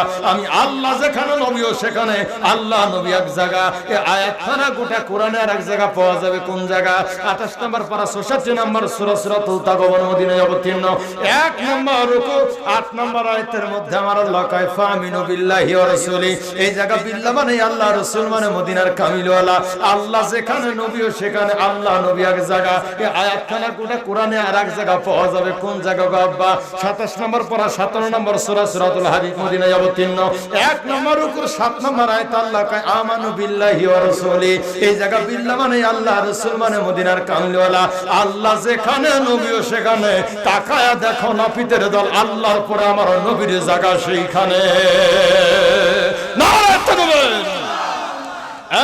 আমার বাবা, আল্লাহর পরে আমার নবীর নাম, আল্লাহর পরে নবীর কালেমার নকশা, আল্লাহর পরে নবীর ইজ্জত তাজিম। আর কোরআনে কোথায় দলিল আছে মাওলানা ভালো করে শুনে রেখে দাও। আরে এত পাঁচাবাটি করো না। আল্লাহর পরে আমার নবীর ইজ্জত আমার আল্লাহ কোরআনে দিয়েছেন। কোন জায়গা দলিল আছে রে পাগলা মাওলানা? ভালো করে তালাশ করে দেখো। 26 নম্বর পারা 49 নম্বর সূরা সূরাতুল হুজুরাত মদিনায় অবতীর্ণ 1 নম্বর রুকু 15 নম্বর আয়াতে আল্লাহ কা ইন্নামাল মুমিনুনা আল্লাযিনা আমানু বিল্লাহি ওয়া রাসূলি। এর এর ইমানদার মুমিন হতে গেলে আল্লাহর উপর ঈমান আনলে হয় না, আল্লাহর পরে নবীও লাগে। কারণ আল্লাহর পরে বিল্লাহি ওয়া রাসূলি, বিল্লাহর পরে রাসূলুল্লাহর জায়গা। আমি আল্লাহ যেখানে, নবীও সেখানে। তাকায়া দেখো আমার পরে আমার রাসূলুল্লাহর জায়গা। এই আয়াতখানা গোটা কোরআনে আল্লাহ আরেক জায়গা বলেছেন, আমি তালাশ করে পাইলাম আব্বা। এই আয়াতখানা গোটা কোরআনে আরেক জায়গা কোথায় আছে একটু ভালো করে তালাশ করে দেখলাম। 24 নম্বর সূরা 18 নম্বর পারা সূরা নূর মদিনায় অবতীর্ণ। খারাপ লাগতেছে আপনাদের? বাবা, আল্লাহ পরে নবীর জায়গা কোন জায়গা দলিল আছে ভালো করে তালাশ করে দেখো। 18 নম্বর পারা 24 নম্বর সূরা সূরাতুন নূর মদিনায় অবতীর্ণ 62 নম্বর আয়াতের মধ্যে আমার আল্লাহ কয়, ইন্নামাল মুমিনুনা আল্লাযীনা আমানু বিল্লাহি ওয়া রাসূলি। এই জায়গায় ঈমানদার মুমিন হতে গেলে আল্লাহর উপর ঈমান আনলে হয় না। আল্লাহকে ঈমানদার মুমিন হতে গেলে আল্লাহর পরে আমার নূরের নবীও লাগে। আরে মন ভোমরা মজলি না তোই রাসূল নামে রশে। মারহাবা বলবেন না? তাহলে আল্লাহ থেকে নবীকে আলাদা করা যায়? আরো জোরে কোন? সরাসরি আল্লাহর কোরআন দিয়ে আমি আপনাদেরকে স্পষ্ট করে দিলাম, আল্লাহ থেকে রাসূল আলাদা করা যাবে। বরং আল্লাহ থেকে নবীকে যারা আলাদা করতে চায় তারাই আলাদা হয়ে যাবে। ঠিক কেন? জোরে কোন? আমার দেশের আলেম ওলামারা মাইক পাইলেই কয় রাসূলও যা, নবীও যা, আমিও তাই। নাউজুবিল্লাহ বলবেন না? আমার বন্ধুরা, বাবারা, একটা কথাই আমি বলে দিয়ে যাই, আল্লাহ থেকে কিয়ামত পর্যন্ত নবী আলাদা করা যায় না। নবী দুনিয়ার কারো মতো হতে পারে না। ঠিক কেন? জোরে বলেন আব্বা। তোমরা কেমনে আল্লাহ থেকে নবীকে আলাদা করবে? নবীকে আমার আপনার মতো বানাই। এই শ্রেণীর কুলাঙ্গার নাপিত আলেমেরা বক্তব্য দেওয়ার সময় কয় নবীও জামিও তাই। কেমনে তোমরা দলিল দাও? বলে নবী ঘর বাড়ি করেছে, আমাদের ঘর বাড়ি আছে। নবীর ছেলে মেয়ে আছে, স্ত্রী আছে, নাতি আছে, নাতনি আছে, আমাদেরও ছেলে মেয়ে আছে, নাতি নাতনি আছে। নবীও নাপাক হয়, আমরাও নাপাক হই। আমার নবীও নামাজ আদায় করে, আমরাও নামাজ আদায় করি। নবী হাট বাজার করে, রাসূল হাট বাজার করে, গরুর রাখাল, ছাগলের রাখাল। আমরাও হাট বাজার করি, গরুর রাখাল, ছাগলের রাখাল। আমার নবীও যেমন আমরাও তেমন। নবীর চলা ফিরা, উঠা বসা, চোখ কান যেমন আমাদেরও তেমন। বরং নবীও যা, আমরাও তা। আমার আল্লাহ কয় নবীও যা, তোরাও তাই। আমি আল্লাহ কি বসে বসে তামাশা দেখবো নাকি? বরং আল্লাহর সাথে যারা, আমার নবীর সাথে যারা তোরা নিজেকে তুলনা করবি, বরং সরাসরি বিনা দলিলে তোরা বেঈমান হয়ে যাবে। আল্লাহ দলিল দেয়, আল্লাহর সাথে যারা, আমার নবীর সাথে যারা তুলনা করবে, নবীও জামিয়তা।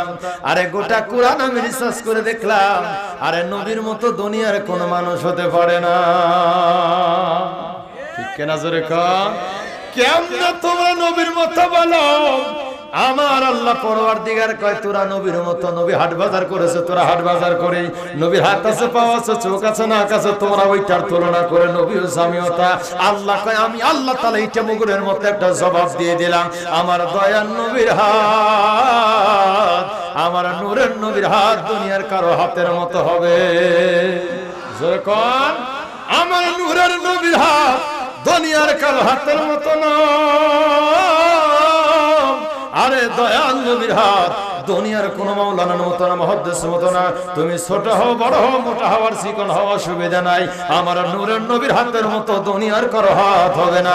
আল্লাহ কয় তোরা কেমনে আমার নবীর সাথে তুলনা করে? আল্লাহ কয় আমার নূরের নবীর হাত দুনিয়ার কারো মতো না। আমার নূরের নবীর হাত ওটা আমি আল্লাহ পরওয়ারদিগারের হাত। আমার নবীর হাত, আল্লাহ কয় ওটা আমার হাত। দলিল কোন জায়গা? আল্লাহ দলিল দিয়েছে 26 নম্বর পারা 40 নম্বর সূরা সূরাতুল ফাতহ মদিনায় অবতীর্ণ 1 নম্বর রুকু 10 নম্বর আয়াত। আমার আল্লাহ কয় ইন্নাল্লাযীনা ইউবাইনুকা ইন্নামা ইউবাইনুনাল্লাহ ইয়াদুল্লাহি ফাওকা আইদিহিম। আমার নূরের নবীর হাত আল্লাহ পরওয়ার কয় এটা আমার হাত। রাসূলুল্লাহর হাত কার হাত? এরপরে আবার আল্লাহ কয় তোরা নবীর সাথে তুলনা করিস, নবীর জবানে কথা কয়, তোরাও জবানে কথা বলে। আরে আমার নূরের নবীর জবানের কথা তামাম পৃথিবীর কোন মানুষের কথার মতো হবে নি। কথা বলেন না কেন? আরে আমরা সকালে একটা বিকালে আর একটা বলি। আমাদের কথার মধ্যে মিথ্যা কথাই আছে, আমাদের কথার মধ্যে ধোঁকাবাজি আছে, আমাদের কথার মধ্যে গালিগালাজ আছে, ঠিক কেনা জোরে কোন আব্বা? তবে নূরের নবীর জবান মোবারকের কথা, আমার নূরের নবী জীবনে দুনিয়ার কোন মানুষকে একটা গালি দেয় না। আমার নূরের নবী জীবনে কোনদিন এই জবান মোবারক লাগাইয়া দুনিয়ার একটা মানুষকে কোনো সময় মিথ্যা কথা বলে নাই। আরে আমার নূরের নবীর জবান মোবারকের কথা পাক এবং পবিত্র। একটা কথা বলে দিয়ে যায়, আমার নূরের নবীর জবান মোবারকের যত কথা দুনিয়ার কোনো মানুষের কথার মতো না, দুনিয়ার কোনো মাওলানা মুহাদ্দিসের মতো না। আল্লাহ কয় আমার নূরের নবীর জবানের যত কথা আল্লাহ পরওয়ার কয় ওইটা আমার নূরের নবীর কথা না, বরং আমি আল্লাহ পরওয়ারদিগারের কথা। রাসূলুল্লাহর জবান মোবারকের কথা কার কথা? আরো জোরে কোন না কে? এ বাবাজি, আমার দয়াল নবীর জবান মোবারকের কথা আল্লাহ ডাক দিয়া কয় আমি আল্লাহ পরওয়ারদিগারের কথা। দলিল কোন জায়গা? 27 নম্বর পারা 53 নম্বর সূরা সূরাতুন নাজম মদিনায় অবতীর্ণ 1 নম্বর উপর 3 এবং 4 নম্বর আয়াত। আল্লাহ কয় মা আয়ান্তিকু আনিল হাওয়া ইন হুয়া ইল্লা ওয়াহু ইউহা। আমার নূরের নবীর জবানের কথা আল্লাহ কয় একটা কথা আমার নবীর না, আমার নূরের নবীর জবানের যাবতীয় কথা আমি আল্লাহ পরওয়ারদিগারের কথা। রাসূলুল্লাহর হাত কার হাত? নবীজির জবানের কথা কার কথা? এরপরে আল্লাহ কি কয় দেখে, খারাপ লাগতেছে আপনাদের? এরপরে আমার আল্লাহ, আপনার আল্লাহ, মায়ার আল্লাহ, দয়ার আল্লাহ কোরআনে কি কয়? জবান মোবারকের কথার পরে আমার আল্লাহ আমার নবীর ব্যাপারে ডাক দেয়, তোরা নবীর মতো যারা মনে করি ভালো করে খুঁজে দেখ। আল্লাহ কয় আমার দয়াল নবী রহমাতুল লিল আলামিন যদি দুনিয়াতে কাউরে ডাক দেয়, আমার নূরের নবী যদি কাউরে সলিমুদ্দি কলিমুদ্দি বলে ডাক দেয়, আমার নূরের নবীর ডাক দুনিয়ার কারো মতো না। আমার নূরের নবী যদি কাউরে ডাক দেয়, আল্লাহ কয় ওইটাই আমার নবীর ডাক না, আমি আল্লাহ তাআলা বলে দিলাম আমার নবীর ডাক আমি আল্লাহ পরওয়ারদিগারের ডাক। নবীর ডাক কার ডাক? নবীর ডাক আল্লাহর ডাক। কোরআনে দলিল আছে কোন জায়গায়? পাগলা মাওলানা ভালো করে তালাশ করে দেখো। 9 নম্বর পর 8 নম্বর সূরা সূরাতুল আনফাল মদিনায় অবতীর্ণ 2 নম্বর উপর 24 নম্বর আয়াত। আল্লাহ কা ইস্তাজিবু লিল্লাহি ওয়া লির রাসূলি ইজা দাআকুম। আমার দয়ার নবীর জবানের ডাক আল্লাহ পরওয়ারদিগার কয় ওটা আমি আল্লাহর পক্ষের ডাক। রাসূলের সাথে তুলনা করা যায়? আর জোরে কোন যায়? কেমনে তুলনা করে? নবীও যা আমিও তাই। আজ আমার নবীকে সাদা মাথা মানুষের মতো যারা বানিয়েছেন, আমি তাদের জন্য বলে দিয়ে যাই, আরে কোরআন হাদিস লেখাপড়া করে আমরা নবী চিনলাম না। আর আমার সোনার বাংলাদেশে একজন বিশ্ব কবি ঘুমিয়ে আছে, যার নাম হলো কাজী নজরুল ইসলাম। আরে কলেজ ইউনিভার্সিটিতে যায় নাই, জীবনে মাদ্রাসায় লেখাপড়া করে নাই, শুধু কোন রকম টেনে টুনে 8 পাশের মানুষ আমার বিশ্ব কবি কাজী নজরুল। কেন আমি তাকে বিশ্ব কবি বলি? আরে যেই কবি আমার নবীর জন্য নৌকা বানায়, যেই নবী আমার নবীর নামের কবিতা লেখে, যেই কবি আমার দয়াল নবীর জন্য হাজার হাজার গান লেখে, সেই কবিকেই তো আমি নবীর পক্ষে আমি বিশ্ব কবি বলি। আমার বাংলাদেশের বিশ্ব কবি কাজী নজরুল, তার কথা আমি কেন বলবো না? কারণ একটা মাত্র বিশ্বকবি কাজী নজরুল ইতিহাসের একটা মানুষ। আমার দেশের আলেম ওলামারা নবী চেনে না, কিন্তু বিশ্বকবি কাজী নজরুল ইসলাম, যিনি আমার নবীর জন্য বাংলাদেশে বসে বসে 1000 না 2000 না 4500 গান লিখেছেন, না রাসূল লিখেছেন আমার নবীর জন্য। দুঃখের দিনের দরদি মোর নবী কামলিওয়ালা,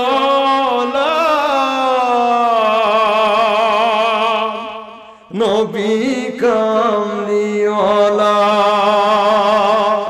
দুঃখের দিনের দরদি মোর নবী কামলিওয়ালা, নবী কামলিওয়ালা। আবার কাজী নজরুলের গান মারহাবা কি বলবেন না? আমার এদেশের আলেম ওলামারা কোরআন হাদিস পড়ে রাসূল খুঁজে পায় না, এরা কয় যে আল্লাহ পেতে গেলে নবী দরকার নাই। আর কাজী নজরুল ইসলাম লিখতেছে কি জানেন, আল্লাহকে যে পাইতে চায় হযরতকে ভালোবেসে। মারহাবা। এরপর এরা ফতোয়া লাগাই দিয়েছে আল্লাহকে আমরা পাবো, দুনিয়ার কোনো মুর্শিদ ধরার দরকার নাই। কাজী নজরুলকে তোদের জবাব আমি লিখে দিতেছি। তৌহিদের মুর্শিদ আমার, মুহাম্মাদের নাম মুর্শিদ, মুহাম্মাদের নাম। মারহাবা।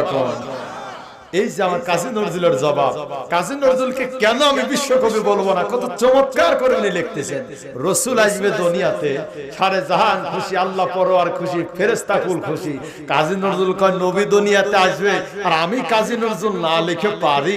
তিনি লিখতেছেন কি জানেন, ত্রিভুবনে প্রিয় মুহাম্মদ এলো রে দুনিয়ায়, আয়ের সাগর আকাশ বাতাস দেখবি যদি আয়। মারহাবা। এরপরে নবী আসলেন দুনিয়াতে, মা আমিনার কোলে আবার রাসূলুল্লাহ দোলে। কাজী নজরুল কয় মা আমিনার কোলে আবার দয়াল নবী, নূরের নবী, আর আমি কাজী নজরুল বাংলাদেশে বসে কি জ্যোৎস্নার আলো দেখবো। কাজী নজরুল ইসলাম খাতা কলম দিয়ে লিখতেছে কি জানেন, তোরা দেখে যা আমিনা মায়ের কোলে, তোরা দেখে যা আমিনা মায়ের কোলে, মধু পূর্ণিমারি সে তার চাঁদে দোলে। আমার কাজী নজরুল এইবার বলতেছে রাসূল মক্কা থেকে হিজরত করে মদিনায়, আর আমি কাজী নজরুলকে জ্যোৎস্নার আলো দেখবো নাকি? রাসূল যখন মক্কা থেকে হিজরত করে মদিনায় গেলেন, মদিনার গোটা মেহমানরা খুশি, মদিনার মানুষ খুশি, মদিনার আওয়াল বৃদ্ধ বনিতা খুশি।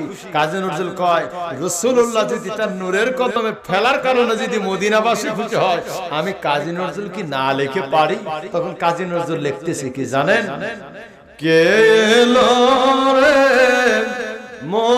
মদিনায় রাসূল নামে। মারহাবা। আমি ঢাকা ইউনিভার্সিটির একটি ফিলোসফি সাবজেক্ট আমি একদিন নজরে পড়ে গেল, আমি দেখলাম একটি গজল লেখা আছে, আমার কাজী নজরুল লিখেছে, বড় চমৎকার করে একটা গজল লিখেছেন। 4,500 আমার নবীর শানে যে গজল লিখেছেন, ওই গজলের সমান একটা গজল হয় না। আমি দেখলাম যে কাজী নজরুলের এত চমৎকার একটা লেখা গজল আমার নবীর পক্ষে, ওই গজল পড়ার সাথে সাথে আমার চোখে পানি চলে এলো, যে কারণ কাজী নজরুল যে এই কথা লিখছে এটা আমার আগে জানা ছিল না। মারহাবা বলবেন না? আমি যদি আরব হতাম ওই মদিনারি পথ, ওই পথে হেঁটে যেতেন নূর নবী হযরত। মারহাবা। আমি কাজী নজরুল না হইয়াম যদি মদিনার মাটি হইতাম, আল্লাহ আমি কাজী নজরুলকে যদি মদিনার মাটি তুমি বানাইতা, আমি কাজী নজরুল সারাটা জীবন আমার নূরের নবীকে বুকে নিয়ে মদিনায় ঘুম পাড়তে পারতাম। সুবহানাল্লাহ কি বলবেন না?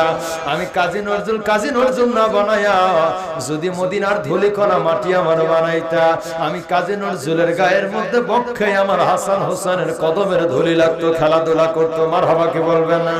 আমি কাজী নজরুল না হয়ে যদি মদিনার মাটি হইতা, লক্ষ লক্ষ সাহাবীদের কদম খানে আমি কাজী নজরুলের গায়ে লাগতো, লক্ষ লক্ষ কোটি কোটি হাজীদের জুতার ধুলি পড়তো আমি কাজী নজরুলের গায়ে। আল্লাহ ডাক দেয় কাজী নজরুল আর কোনদিন এই তকদীর পরিবর্তন করে মদিনার মাটি কেউ হতে পারবে না। তখন চোখের পানি নিয়ে কাজী নজরুল একটি গজল লিখে গেল, মসজিদেরই পাশে আমার কবর দিও ভাই, যেন গোরে থেকে মুয়াজ্জিনের আযান শুনতে পাই। আমার আল্লাহ পরবার আমার কাজী নজরুল ইসলামের জন্য আমার সোনার বাংলাদেশে এমন একটা জায়গায় তার কবরের ব্যবস্থা করেছে দুনিয়ার কোনো সাধারণ কোনো মসজিদের পাশে না। আল্লাহ কাজী নজরুলের দরখাস্তখানা কবুল করে আমার কাজী নজরুলের কবরখানা বাংলাদেশের ঢাকা ইউনিভার্সিটির জামে মসজিদের পাশে আল্লাহ জায়গা করে দিয়েছে। ওই জায়গায় আমার বাংলাদেশের বিশ্বকবি নবীর পক্ষের আসে ঘুমিয়ে আছে। যতদিন বাংলাদেশে ঢাকা ইউনিভার্সিটির জামে মসজিদ আজান হবে আমার কাজী নজরুল এই জায়গা বসে বসে শুয়ে শুয়ে মুয়াজ্জিনের আজান শুনতে পায়। জোরে বলেন না মারহাবা। আর মন ভোমরা মজলি না তুই রসুল প্রেমের রসে। আমার দেশের আলেম ওলামারা কোরআন হাদিস পড়ে কয় নবীও যা আমিও তাই, নবীও যে মাটি আমিও সেই মাটি। আর আমার বাংলাদেশের কাজী নজরুল কত চমৎকার করে ওয়াহাবিদের জবাব দিয়ে কয় যারা নবীকে মাটি বলবে তারা বেঈমান হবে, কারণ নবী দুনিয়ার কোনো মাটি না। আল্লাহ আমার দয়াল নবীকে নূরের সম্মান দিয়েছে। কাজী নজরুল তখন কলম দিয়ে লিখতেছে নবী মোর পরশমণি, নবী মোর সোনার খনি, নবী নাম জপে যেজন সেই তো দোজাহানের ধনী, নবী মোর নূরে খোদা সেই নূরে জগৎ পয়দা, আদমের কলবেতে সেই নূরেরই রৌশনী। আর নবী মোর নূরে খোদা সেই নূরে জগৎ পয়দা। আমার কাজী নজরুল কলমের মধ্যে আমার দয়াল নবীর নূরের পক্ষে লিখে গেল। মারহাবা কি বলবেন না? আগে আমার দয়াল নবীকে সর্বপ্রথম আল্লাহর নবী, আমার আল্লাহর নূরে আমার দয়াল নবীর নূরের পয়দা। আর আমার নবীর নূরে আল্লাহ সারে জাহানের বাগান বানাইছে। এটা গেল কাজী নজরুলের কথা। আর একটা গায়ক আছে আমার এই সোনার বাংলাদেশে, যিনি বড় চমৎকার করে দেশে গান গাইতেন। ওনার নাম আমি বলবো হলো আব্দুল আলিম। মারহাবা বলবেন না? কারণ আব্দুল আলিমের কণ্ঠের যে সুন্দর লাহান আর যে সুন্দর প্রেমের জাদু ছিল, আমি বললাম আব্দুল আলিমের কণ্ঠের মধ্যে এত প্রেম আর মধু গান। বলে আব্দুল আলিম জবাব দেয় আমার কণ্ঠের মধ্যে আমার দয়াল নবীর প্রেমের মহব্বত আছে। জোরে বলেন না মারহাবা। আর আমার দেশের গায়করা যে গান গায় আব্দুল আলিমের কণ্ঠের মতো এত জাদুকর এত প্রেমময় ভালোবাসার একজন গায়ক বাংলাদেশিকে আর দুই সাইডে খুঁজে পাওয়া যাবে? জোরে কন্যা কাব্বা আর কি পাওয়া যাবে? আমার আব্দুল আলিম কেন এত মধুর কণ্ঠে? কারণ আমার রসুলের পক্ষে আব্দুল আলিম সারা জীবন গান গেয়ে গেছে। এই জন্যই আব্দুল আলিমের কণ্ঠের গান আমাদের এত ভালো লাগে। আর আমার দেশের যারা গান গায় এই সমস্ত শিল্পীদের গানের কোনো লাইন গাত নাই। এদের গান শুনলে মানুষ ইসলাম থেকে দূরে চলে যায়। ঠিক কেন জোরে কোন? এদের গানের মধ্যে আছে নবী বিদ্বেষী। তুমি জানো না রে প্রিয় কত ভালোবাসি গো। গান যখন আমি নাটোরে একটা টান মারছি, এক যুবক মাঝখান থেকে দৌড়াইছে হাতের মধ্যে 100 টাকা দিকে হুজুর দোয়া করবেন। আমি বললাম তোমার মধ্যে এত নবী প্রেম? বলে হুজুর প্রেম টেম না, যে গানে টান মারছেন 5 বছর আগে শেখা খাইছিলাম ওইটা আজকে মনে পড়ে গেল। এদের গানের মধ্যে এই জিনিস পাওয়া যায়। আর আমার আব্দুল আলিমের গান আমি দেখলাম ছোট সময় আমরা দেখেছি মুরব্বীরা 4-5 গ্রাম মিলে একটা রেডিও পাওয়া যেত। ওই রেডিওর মধ্যে একটা গান বাজতো, মুরব্বীরা দাড়িগুলো ভিজে ভিজে কাঁদতো। ঠিক কিনা জোরে কর? একটা গান শুনতাম ওই সময়, দোয়ারে আইসাস পালকি নয়রে গাও তোলো রে বলো মুখে আল্লাহ রাসূল সবে বলো, ও মুখে আল্লাহ রাসূল সবে বলো। আব্দুল আলিম এই গান যখন গাইতো মানুষ ওই রেডিওতে গান শুনে চোখের পানিগুলো ফেলে কাঁদতো। এই গানের মধ্যে কবরের কথা আছে, মরণের কথা আছে, আমার রাসূলের প্রেমের কথা আছে। ঠিক কিনা জোরে কর? কেন আব্দুল আলিম, আমার আব্দুল আলিম যখন গান গাইছে, এই যে পদ্মা নদীর গান আমার পাবনার পাশে, পদ্মা নদীর একটা গান গাইছে আব্দুল আলিম। আমি গবেষণা করে দেখলাম যখন আব্দুল আলিম পদ্মা নদীর গান গায় তখন তো আব্দুল আলিম পদ্মা নদীতে ছিল না, উনি ছিলেন হলো ঢাকা স্টুডিওতে। ঠিক কেন জোরে কর? তবে আব্দুল আলিম যখন গানগুলো গাইছে মনে হচ্ছে স্বয়ং আব্দুল আলিম পদ্মা নদীর মাঝখানে নৌকা বায়, বৈঠা মারে, নৌকার ঢেউ নদীতে নৌকাতে লাগে আর আব্দুল আলিম মনে হয় গান ধরেছে। এত চমৎকার করে আমার আব্দুল আলিম গান গেয়েছে, মনে হচ্ছে যে আব্দুল আলিম স্বয়ং পদ্মা নদীতে আজকে। মারহাবা বলবেন না? পদ্মার পানি চিরদিনই থাকবে, আমার দেশের ভাটিয়ালি গাইবে। পদ্মার পানি চিরদিনই থাকবে, আমার দেশের ভাটিয়ালি গাইবে। এই লাল সবুজের পতাকা চিরদিনই থাকবে। খারাপ লাগতেছে আমার আব্দুল আলিমের গান। তবে চমৎকার ব্যাপার হলো আব্দুল আলিম কেন এত নবী প্রেম ছিল তার মধ্যে। একদিন উনি রাস্তা দিয়ে যাচ্ছেন, দেখতেছে একটা কালো ভবন ফুলের মধ্যে বসে মধু টানে, রসগুলো টেনে টেনে খায়। আব্দুল আলিম কয়, আমি জানি যে কোন সময় কালো ভবনের চাকে আজ পর্যন্ত দুনিয়ার কোনো মানুষ মধু পায় নাই। আর মৌমাছি যে ফুলের মধ্যে বসে, এই তিক্ত টক ঝাল এই সমস্ত মধু হয় মৌমাছির ক্ষমতায় না, বরং আবার নবীর দরুদ এবং মহব্বতের সালামে। মারহাবা বলে। কালো ভ্রমর ফুলের মধ্যে বসে বসে যতই রস টানো, কালো ভ্রমরে কোনো সময় ফুলের রসে মধু হতে পারে? আব্দুল আলিম বলতেছে, কালো ভ্রমর তুই যতই ফুলের মধ্যে বসিস মধু হবে না, কারণ তোর মধ্যে তো আমার নবীর প্রেমই নাই। তখন আর একতারা দোতারা লাগে নাই, খাতা কলম লাগে নাই। তখন আমার আব্দুল আলিম মদিনার দিকে আমার রাসূলুল্লাহর শানে গজল ধরেছে। আর মন ভোমরা মজলি না তুই রাসূল নামের রসে। আমার আব্দুল আলিম আমার নবীর পক্ষে গায়। মারহাবা বলে। এ বাবাজি, আমার দেশের কাজী নজরুল, আমার দেশের আব্দুল আলিম সারা জীবন আমার নবীর পক্ষে গান গেয়ে গেল, নবীর নূরের পক্ষে গেয়ে গেল। ঠিক কেন জোরে বলেন? তবে একটা মজার কথা বলে দিয়ে যায়, সারা জীবন আমার আব্দুল আলিম যত গান গেয়েছে নবীর পক্ষে 150,000 টাকা ওই সময় পেত। তিনি মনে মনে করেছিল, মদিনার কামিলওয়ালা, আমি আব্দুল আলিম যদি বেঁচে থাকি জীবনে একটা বার আপনার রাসূলের রওজা মদিনায় যা সালাম জানাবো।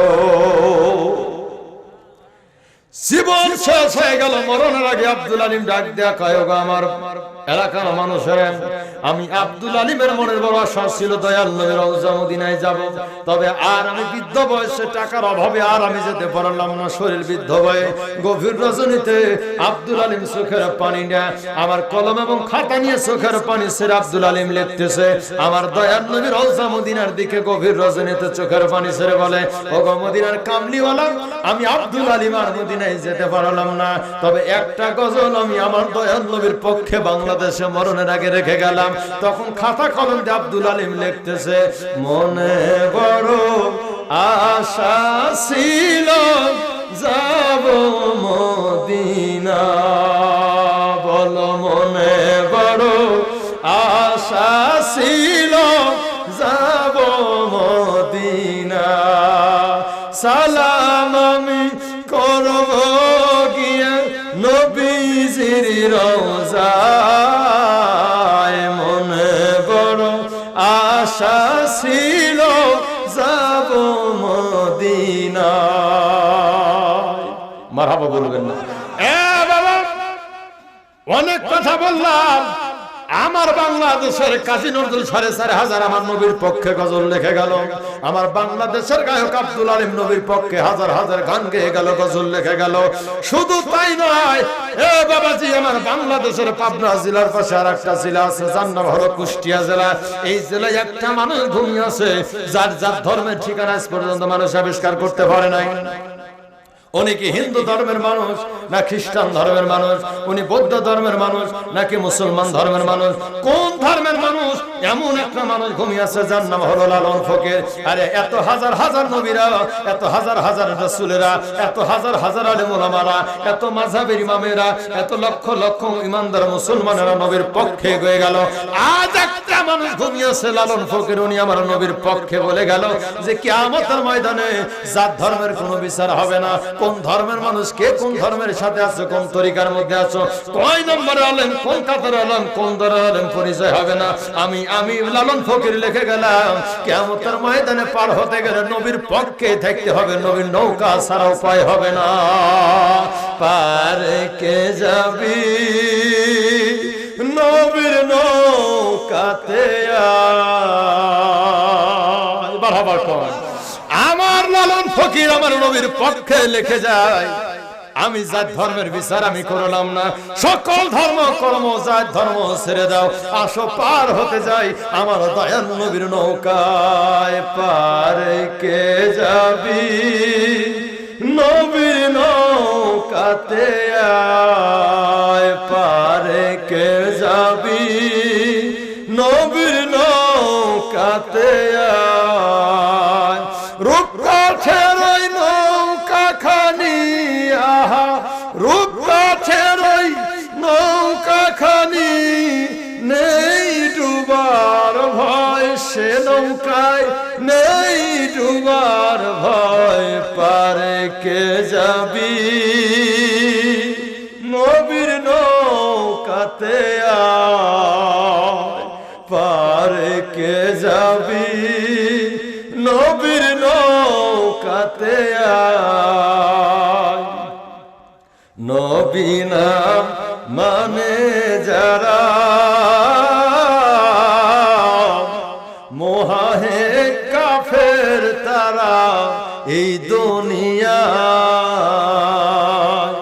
নবী নাম মানে যারা মোহাহে কাফের তারা এই দুনিয়ায়। ও ভজন তার নাই মজুরি, ভজন তার নাই মজুরি, দলিলে সফলা খারায়।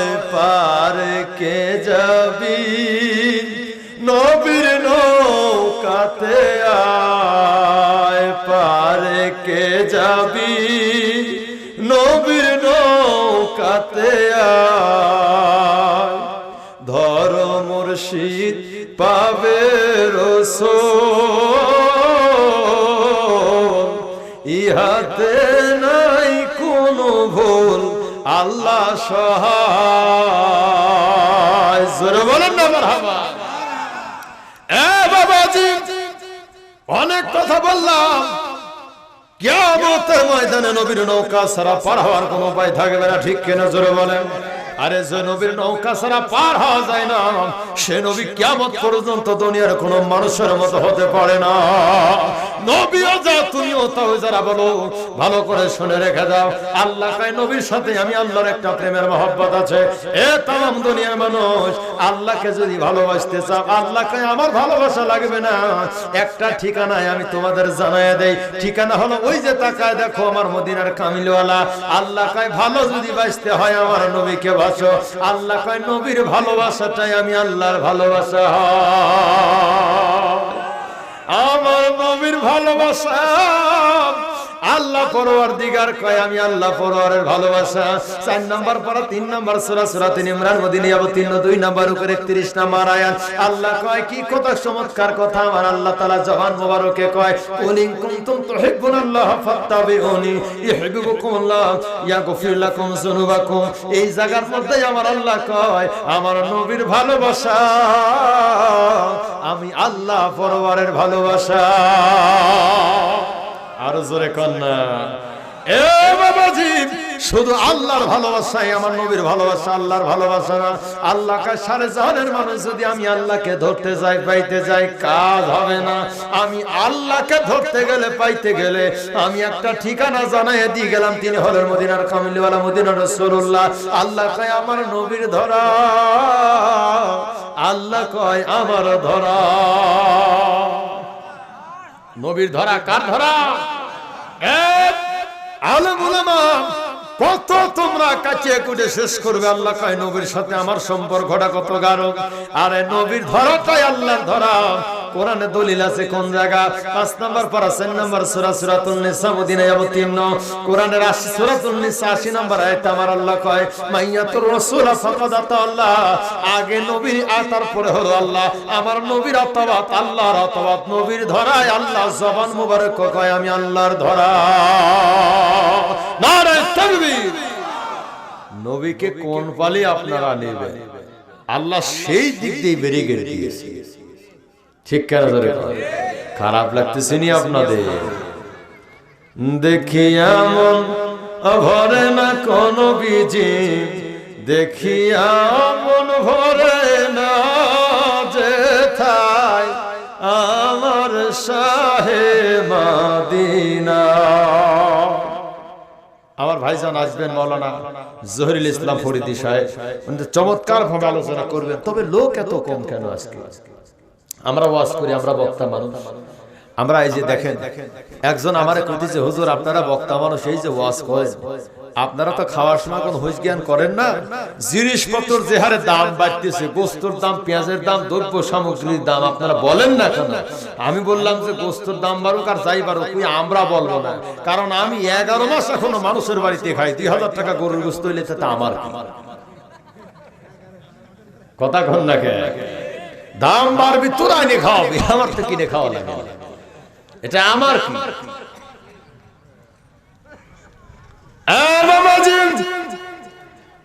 আমার নবী দুনিয়ার কারো মতো হতে পারে?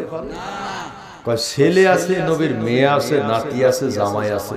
এ কারণে তো নবীর সাথে আমাদেরও তো একটা মিল আছে, কারণ আমাদেরও নাতি পুতি আছে, আমাদেরও মেয়ে, জামাই, শ্বশুর শাশুড়ি আছে। নাউজুবিল্লাহ বলবেন না? আমার বন্ধুরা, বাবারা, যারা আমার নবীর সাথে তুলনা করবেন, একটা কথাই আমি আপনাদের কাছে বলে দিয়ে যাই, আরে নবীর নাতি আছে, ছেলে আছে, মেয়ে আছে, তবে আমাদের ছেলে মেয়ের মতো না। ঠিক কেনা জোরে বাবাজি? সারা জাহানের যত ইমানদার মুমিন মুসলমান আছে, আমিও বিয়ে করেছি, আমার দয়ার নবী বিয়ে করেছেন, তাই বলে নবীর বিয়ে করা আর আমার বিয়ে করা কিয়ামত পর্যন্ত সমান হবে না। জোরে কর না কেন আব্বা? আরে আমি যদি বিয়ে করি, আল্লাহর কোরআনে আছে আমার বিয়ে করাবো, কারো খালা হবে, কারো চাচি হবে, কারো ফুফু হবে, কারো ভাবি হবে, কারো আম্মা হবে। আমার দয়াল নবীর বিয়ে করাবো, দুনিয়ার কারো খালা ফুফু চাচি হয় না। আরে আমি বিয়ে করলে কারো খালা হবে, কারো চাচি হবে, কারো ফুফু হবে। আমি কে বলতে পারি আমার সভাপতি সাহেবের স্ত্রীটা তামাম দুনিয়ার সবারই মা, তাই কি হয়? কোরআনের আইন আছে, সারা জাহানের সমস্ত ইমানদার মুসলমান যদি বিয়ে করেন, তাদের বিয়ে করাবো, আমাদের বিয়ে করাবো, কারো খালা হয়, কারো চাচি হয়, কারো ফুফু হয়। তবে দয়ার নবী, নূরের নবী যদি বিয়ে করে, আমার নবীর বিয়ে করা স্ত্রী দুনিয়ার কারো খালা ফুফু চাচি হয় না। নবীর স্ত্রীদেরকে যারা খালা ফুফু চাচি বলবে, সঙ্গে সঙ্গে তারা বেঈমান হয়ে যাবে। আমার দয়ার নবী, নূরের নবী দুনিয়ার কারো মতো না। আমার নূরের নবী যাদেরকে বিয়ে করেছেন, আল্লাহ কয় কোরআনের মধ্যে 22 নম্বর সূরা, 22 নম্বর পারা 33 নম্বর সূরা, সূরাতুল আহজাব মদিনায় অবতীর্ণ 32 নম্বর আয়াতে আমার আল্লাহ কয়, ইয়া নিসা আন-নাবিয়্যু লাস্তুন্না কাহাদিম মিনান নিসা, আমার দয়ার নবীর স্ত্রীরা দুনিয়ার কোন মহিলাদের মতো না। নবীর স্ত্রীরা যদি দুনিয়ার কোন মতো না হয়, কোন মহিলার মতো না হয়, তাহলে নবী আমার মতো। কথা কন না কে? এ বাবাজি, আমার দয়াল নবীকে যারা আমার আপনার মতো মনে করে, রাসূল বিয়ে করেছেন, আমরাও বিয়ে করি। আরে আমার রাসূলুল্লাহ যদি বিয়ে করে, আমার নবীর বিয়ে করা স্ত্রী দুনিয়ার কারো খালা ফুফু চাচি হবে না। আমার আল্লাহ পরবার আমার নবীর স্ত্রীদের ব্যাপারে আমার আল্লাহ কোরআনে কয় 21 নম্বর পারা 22 নম্বর সূরা 33 নম্বর সূরা, সূরাতুল আহজাব মদিনায় অবতীর্ণ 1 নম্বর রুকু 6 নম্বর আয়াতে আমার আল্লাহ কয়, আন-নাবিয়্যু আওলা বিল মুমিনিনা মিন আনফুসিহিম আজওয়াজুহু উম্মাহাতুহুম, আমার দয়ার নবী যাদের বিয়ে করবে, আমার নবীর স্ত্রীরা হবে তামাম দুনিয়ার সমস্ত ইমানদার মুসলমানের মা। জোরে বলেন না সুবহানাল্লাহ। নবীর স্ত্রীরা কোরআনের দলিলে আমাদের মা হয়, আর আমাদের স্ত্রী কি তাই? নবীও বিয়ে করেছেন, আমিও বই করি, তাই বলে সমান? বাবা, আমি আপনি বিয়ে করার পরে আমার শ্বশুর আব্বা, গোটা পৃথিবীর ইমানদার মুসলমানের শ্বশুর আব্বা, আর আমার নবীর শ্বশুর আব্বা জানার মতো হবে না। জোরে কোন আব্বা? আরে আমরা যদি নবীর দরবারে যাই, আমরা যদি শ্বশুর বাড়ি যাই, শ্বশুর বাড়ি গেলে আমরা জামাই হিসাবে আগে শ্বশুরের কদম মুছি করে পায়ের মধ্যে সালাম লাগাই। তবে দয়াল নবীর শ্বশুর আব্বা তামাম দুনিয়ার কোন শ্বশুর আব্বার মতো না। আমার নবীর শ্বশুর আব্বা হলো আবু বকর, আমার নবীর শ্বশুর আব্বা হলো আবু সুফিয়ান, আমার দয়াল নবীর শ্বশুর আব্বা হযরত ওমর। আরে ওমরের বাড়িতে অথবা ওমর যখন আমার নবীর বাড়িতে আসতো, ওমর হলো শ্বশুর আব্বা আর রাসূল হলো জামাই। বরং জামাই হয়ে আমার নবীজি দাঁড়িয়ে থাকতো, আর আমার নবীর শ্বশুর আব্বা আবু বকর ওমর আমার নবীর পায়ে চুমা লাগায়া সালাম দিত। আমার আপনার শ্বশুর আর আমার দয়াল নবীর শ্বশুর জীবনে কোনো সময় তুলনা করা যায় না, কারণ আমাদের শ্বশুর আব্বা মরার সময় ইমানদার হবে না, বেঈমান হবে। আর আমার আপনার শ্বশুর আব্বা মরার সময় জান্নাতি হবে না, জাহান্নামী হবে। দুনিয়ার কেউ বলতে পারি না, ঠিক কিনা জোরে কোন?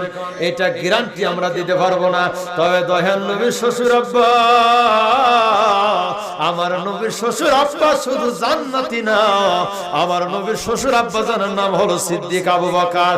আমার নবীর শ্বশুর আব্বা, আরে আমার দয়াল নবীর আওলাদ, আমার দয়াল নবীর পাশে ঘুমায়।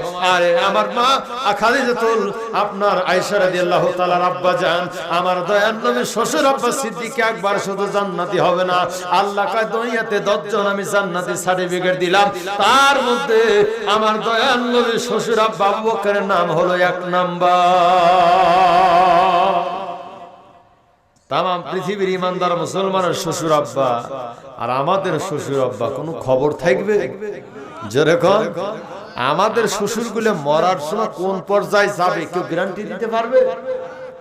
আর আমার নবীর শ্বশুর সিদ্দিক আবু বকর শুধু জান্নাতি না, বরং জান্নাতি মানুষদের ভিতরে অগ্রিম সার্টিফিকেট প্রাপ্ত 1 নাম্বার। সুবহানাল্লাহ বলে। এরপরে আরেকজন শ্বশুর আছে আমার নবীর, তিনি হলেন ফারুকে আজম ওমর ফারুক রাদিয়াল্লাহু তাআলা আনহু। মারহাবা বলবেন না? কেমন শ্বশুর আব্বা! অনেক কথাই আমি আপনাদের কাছে বলতে চেয়েছিলাম, বলতে পারবো না। আমার দয়াল নবী শ্বশুর আব্বা তিনি ফারুকে আজম ওমর ফারুক রাদিয়াল্লাহু তাআলা আনহু। উনি সাধারণ কোন মানুষ না, যেই রাস্তা দিয়ে ওমর যাবে 40 দিন পর্যন্ত শয়তান সেখান দিয়ে যায় না। আল্লাহ কয় আমার নবীর শ্বশুর আব্বা আর সিদ্দিক আপনার হলো হযরত ফারুকে আজম, ইনি শুধু জান্নাতি হবে না, দুনিয়াতে 10 জন মানুষের জান্নাতের সার্টিফিকেট আমি আল্লাহ দিলাম, তার মধ্যে 4 নম্বরে হলো আমার দয়াল নবীর শ্বশুর আব্বা, আমার দয়াল নবীর আওলাদ, আমার দয়াল নবীর পক্ষের মানুষ হযরত ফারুকে আজমের নাম। শ্বশুর আসলো, এরপরে আমার আপনার ঘরের মধ্যে স্ত্রী, কিছুদিন পরে বাচ্চা কাচ্চা। আমার আপনার মেয়ে আর আমার রাসূলুল্লাহর মেয়ে সমান হবে? কথা বলেন না কেন? তাম পৃথিবীর সমস্ত ইমানদার মুসলমানের যত মেয়ে আছে মরার সময় জান্নাতি হবে না জাহান্নামী হবে? জান্নাতি নাকি জাহান্নামী, ইমানদার না বেঈমান? কারো বলার ক্ষমতা আছে? জোরে বলেন না কেন? কারো কিন্তু বলার ক্ষমতা নেই। সারা জাহানের ইমানদার মুসলমান যত বড় মাওলানা হও না কেন, খাটো হও আর মোটা হও আর চিকন হও, আরে তাম পৃথিবীর যত ইমানদার আছে মুসলমান আছেন, আমার দয়াল নবীর মেয়ে আর আমাদের গোটা পৃথিবীর ইমানদার মুসলমানের মেয়ে কিয়ামত পর্যন্ত সমান হবে না। গোটা পৃথিবীর ইমানদার মুসলমানের মেয়ে মরার সময় ইমানদার হবে না, বেঈমান হবে, জান্নাতি হবে না জাহান্নামী হবে, দুনিয়ার কারো বলার ক্ষমতা নাই। আর আমার দয়াল নবীর মেয়ে খাতুনে জান্নাত ফাতেমাতুজ জোহরা সাইয়্যিদাতুন নিসাই আলিল জান্নাহ, আমার মা ফাতেমা শুধু জান্নাতি হবে না, আল্লাহ কয় মা ফাতেমাকে গোটা পৃথিবীর সমস্ত নারীদের জান্নাতের সরদারির মাতবারি দিয়ে দিলাম। নবীরও মেয়ে, তাহলে আমাদেরও ইমানদার মুসলমানের ঘরের মেয়ে সমান হবে? জোরে কোন? এরপরে রাসূলুর মেয়ে আমাদেরও মেয়ে, বিয়ে তো দেওয়া লাগে। মেয়ে বিয়ে দেওয়ার পর আমাদের ঘরে মেয়ের জামাই আসে, আমার রাসূলুল্লাহর ঘরের মেয়ের জামাই আর আমাদের ঘরের মেয়ের জামাই সমান। আমাদের ঘরের মেয়ের জামাই আর আমার দয়াল নবীর ঘরের মেয়ের জামাই কিয়ামত পর্যন্ত সমান হবে না। তোমরা কেমনে বলো? নবী আমাদেরই মতো, নবীর ছেলে মেয়ে আছে, নাতি আছে, জামাই আছে, আমাদেরও আছে। আরে জাহেলেরা ভালো করে শুনে রেখে দাও, আরে আমাদের ঘরের মেয়ের জামাই এখনো কেটু সিগারেট টানে, মদ খায়, হিরোইন খায়, ফেন্সিলের খায়, তার মধ্যে কোনো নামাজ নাই, কালাম নাই, ঠিক কিনা জোরে বলেন? এ বাবাজি, আমার দয়াল নবীর মেয়ের জামাই আর তামাম পৃথিবীর ইমানদার মুসলমানের মেয়ের জামাই, আরে তামাম পৃথিবীর ইমানদার মুসলমানের মেয়ের জামাই মরার সময় জান্নাত পাবে না জাহান্নাম হবে, দুনিয়ার কোনো আলেম ওলামার গ্যারান্টি দেওয়ার ক্ষমতা নাই। ঠিক কেন জোরে বলেন? আরে মরার সময় ইমানদার হবে নাকি বেঈমান হবে দুনিয়ার কারো বলার ক্ষমতা নাই। আর আমার দয়াল নবীর মেয়ের জামাই শেরে খোদা আলী মৌলাই আলী হাসান হুসেনের বাবা খাতুনে জান্নাতের স্বামী, আমার নবীর মেয়ের জামাই, আমার দয়াল নবীর চাচাতো ভাই আবু তালেবের সন্তান, আর শেরে খোদা আলী আমার নবীর মেয়ের জামাই শুধু জান্নাতি হবে না, আল্লাহ কয় আমার নবীর মেয়ের জামাই শুধু জান্নাতি হবে না, এই দুনিয়াতে 10 জন মানুষের জান্নাতের সার্টিফিকেট আমি আল্লাহ আগেই দিয়ে দিলাম, তার মধ্যে আমার দয়াল নবীর মেয়ের জামাই শেরে খোদা আলীর নাম আছে 4 নাম্বার।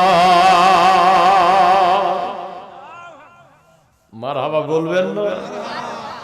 নবীরও মেয়ের জামাই আর আমাদেরও মেয়ের জামাই সমান হবে। আমার নবী 2টা মেয়ে বিয়ে দিল হলার একজনের সাথে, যার নাম হল উসমান বিন জুনাইন, মক্কার অনেক বড় একটা ধনী মানুষ। আল্লাহ কয় আমার উসমান শুধু দুনিয়ার জান্নাতি না, বরং এই দুনিয়াতে 10 জন মানুষকে আমি জান্নাতের আগে টিকিট দিয়ে দিলাম, তার মধ্যে আমার দয়াল নবীর জামাই উসমান বিন নুরাইন রাদিয়াল্লাহু তাআলা আনহু, আর উসমানের নাম আছে জান্নাতের অগ্রিম টিকিটের কাতারের 3 নাম্বার। নবীরও মেয়ের জামাই আর আমাদেরও মেয়ের জামাই, তাহলে সমান হয় না। এরপরে আসে ঘরের মধ্যে নবীর মেয়ের জামাই আসলো, সন্তান আসলো, জামাই মেয়ের সংসার। কিছুদিন পরে কিন্তু বাচ্চা কাচ্চা যদি হয়, ছেলে হলে নাতি, মেয়ে হলে নাতনি।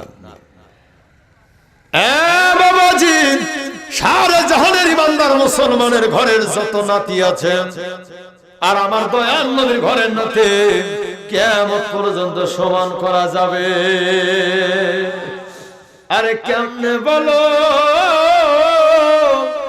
নবীও যা আমিও তাই, তোমাদের মতো নাপি তালেবের ইমান কবে গেছে তালাশ করে দেখো।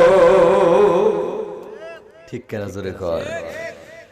আরে আমার আপনার ঘরের নাতি সারে জাহানের যত বড় মুফতি হও, মুহাদ্দিস হও, যত বড় ইমানদারের দাবিদার হও না কেন, যত বড় বুজুর্গানে দিন হও না কেন, তোমার ঘরের নাতি মরার সময় জান্নাত পাবে না জাহান্নামী হবে, ইমানদার হবে না বেঈমান হবে, তামাম পৃথিবীর কোন আলেম ওলামা কোন মুহাদ্দিসের বলার ক্ষমতা নাই।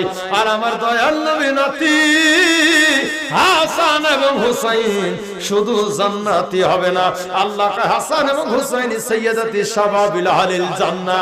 আমার হাসান হুসাইন আমার দয়াল নবীর 2টা নাতি শুধু জান্নাতি না, শুধু ইমানদারি না, বরং তারা ইমানদার বানানে ওয়ালার মহাজন, তারা শুধু জান্নাতি না, তামাম পৃথিবীতে যত মানুষ জান্নাতি হবে গোটা যুবকদের জান্নাতের মাতবাড়ি আমার হাসান হুসাইনের হাতে দিয়ে দিলাম।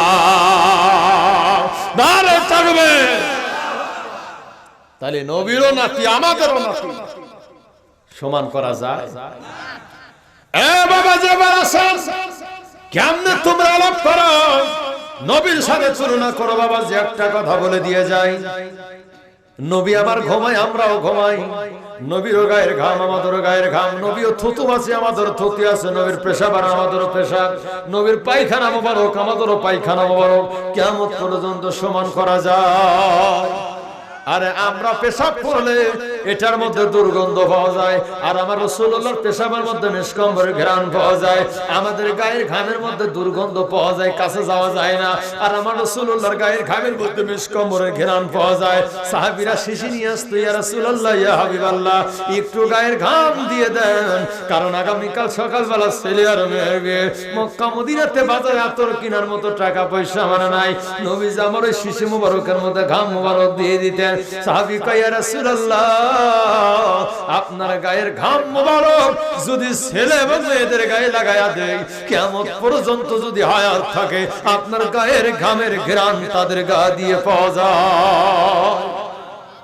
তামাম পৃথিবীর সমস্ত আতরের দোকানের আতর যদি এক পাল্লায় করা হয়, আমার দয়াল নবীর গায়ের ঘামের মতো আতর কিয়ামত পর্যন্ত হবে না। আমাদের থুতুটা দুনিয়াতে ফেলার সাথে সাথে মাটিতে লাগার সাথে সাথে নাপাক হয়, আর আমার দয়াল নবীর মুখের থুতু মুবারকটা ফেলার সাথে সাথে পাক এবং পবিত্র সুঘ্রাণ পাওয়া যায়। মারহাবা বলবেন? জাবের রাদিয়াল্লাহু তাআলা আনহু নবীকে দাওয়াত দিয়েছেন, হুজুর আসুন, আপনাকে দাওয়াত কানে কানে। নবী আমার কানে কানে দাওয়াত গোটা সাহাবীদের মাঝখানে দিয়ে বললেন যে আজকে যত সাহাবী আছে জাবেরের বাড়িতে দাওয়াত। জাবের কয় হুজুর আটা কিন্তু বেশি নাই, 1 কেজির মতো। বলে সমস্যা নাই, আটা তৈরি করার আগে আমি রাসূলুল্লাহ তোমার বাড়িতে যাব। মারহাবা।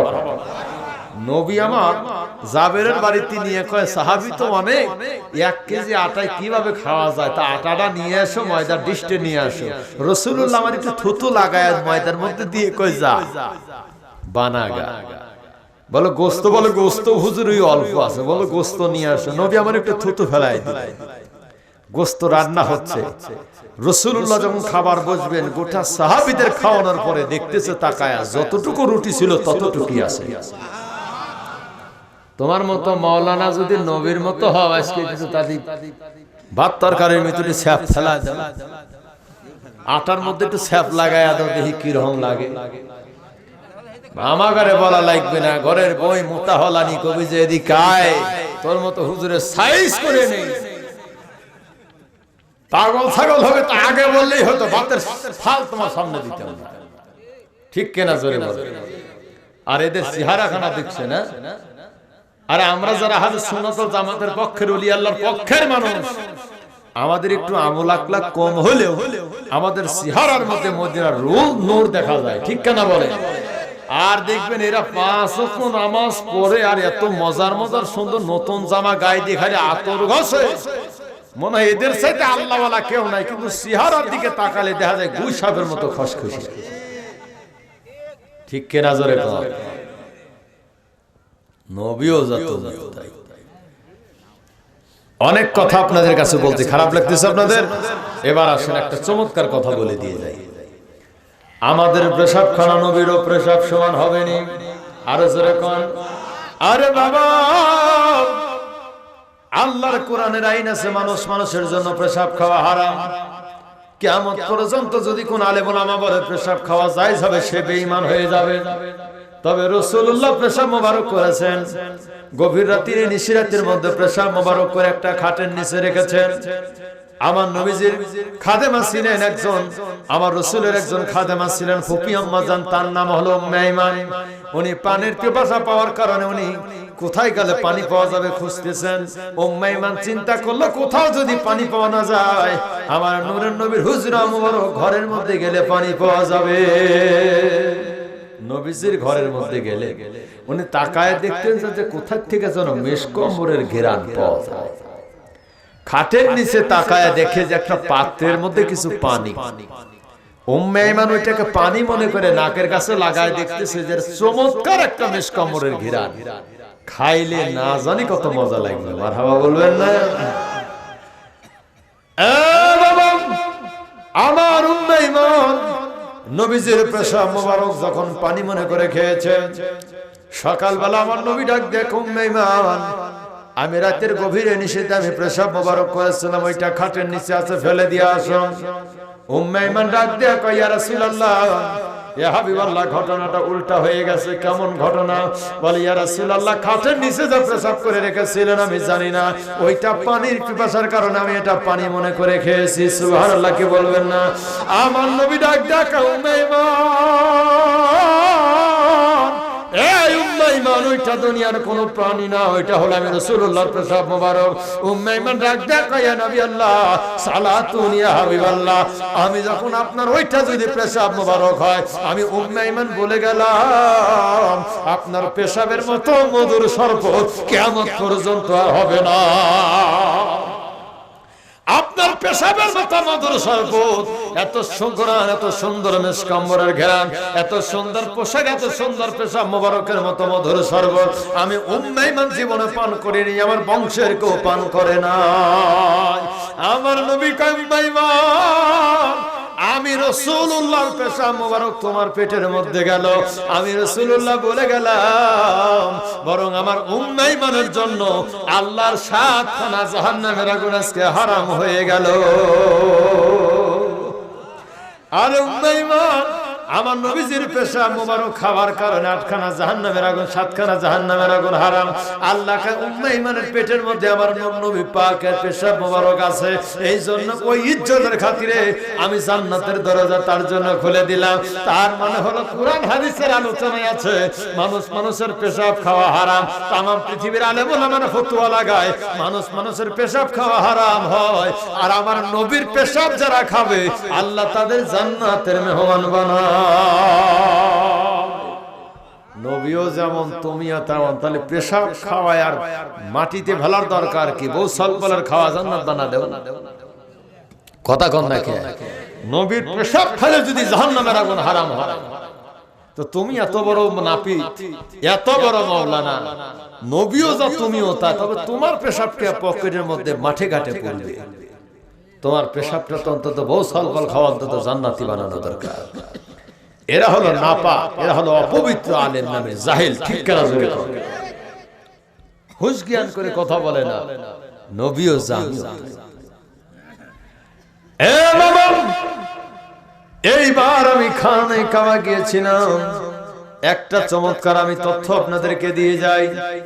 যে হাজির আসাদ পাথরখানায় আছেন, আমার খানে কাবার দরজার মধ্যে, ওই পাথরখানার মধ্যে আমার নূরের নবী সুমা লাগাইছেন, আমার হাসান হোসেন ঠোঁট লাগায় সুমা লাগাইছেন। আব্বা আমি বহুবার ওখানে চেষ্টা করেছিলাম একটু সুমা লাগানোর জন্য। যখন আমি দেখলাম আমি সুমা লাগাইতে পারতেছি না, তখন আমি বড় কষ্ট করে একদিন আমি পকেটের একটা রুমাল বের করে নিয়ে অথবা গামছা নিয়ে গেলাম। আমি কোন রকমে ওই জায়গার মধ্যে হঠাৎ করে আমার মাথাটা ঢুকে গেল। আমি নাকটা লাগায় সুমা যখন খাইলাম, নাকটা লাগায় দেখলাম এখন ওই হাজির আসাদ পাথর দিয়ে আমার নূরের নবীর ঘিরান পাওয়া যায়। ওই পাথরখানা এখন ওই হাজর আসাদ পাথরের মধ্যে আছে।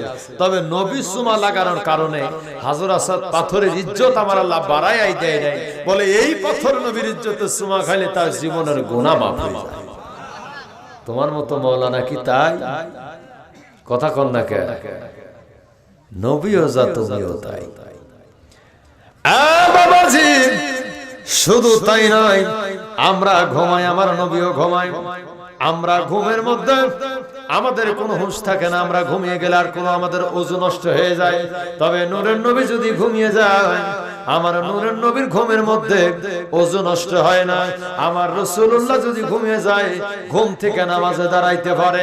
তবে কিয়ামত পর্যন্ত আমরা যারা মুসলমান আছি, যত বড় আলেম হই না কেন, আমরা ঘুমিয়ে গেলে নতুন করে ওযু করে নামাজ পড়তে হবে, তাইলে আমাদের ওযু নষ্ট হয়ে যাবে, ওযু থাকবে না।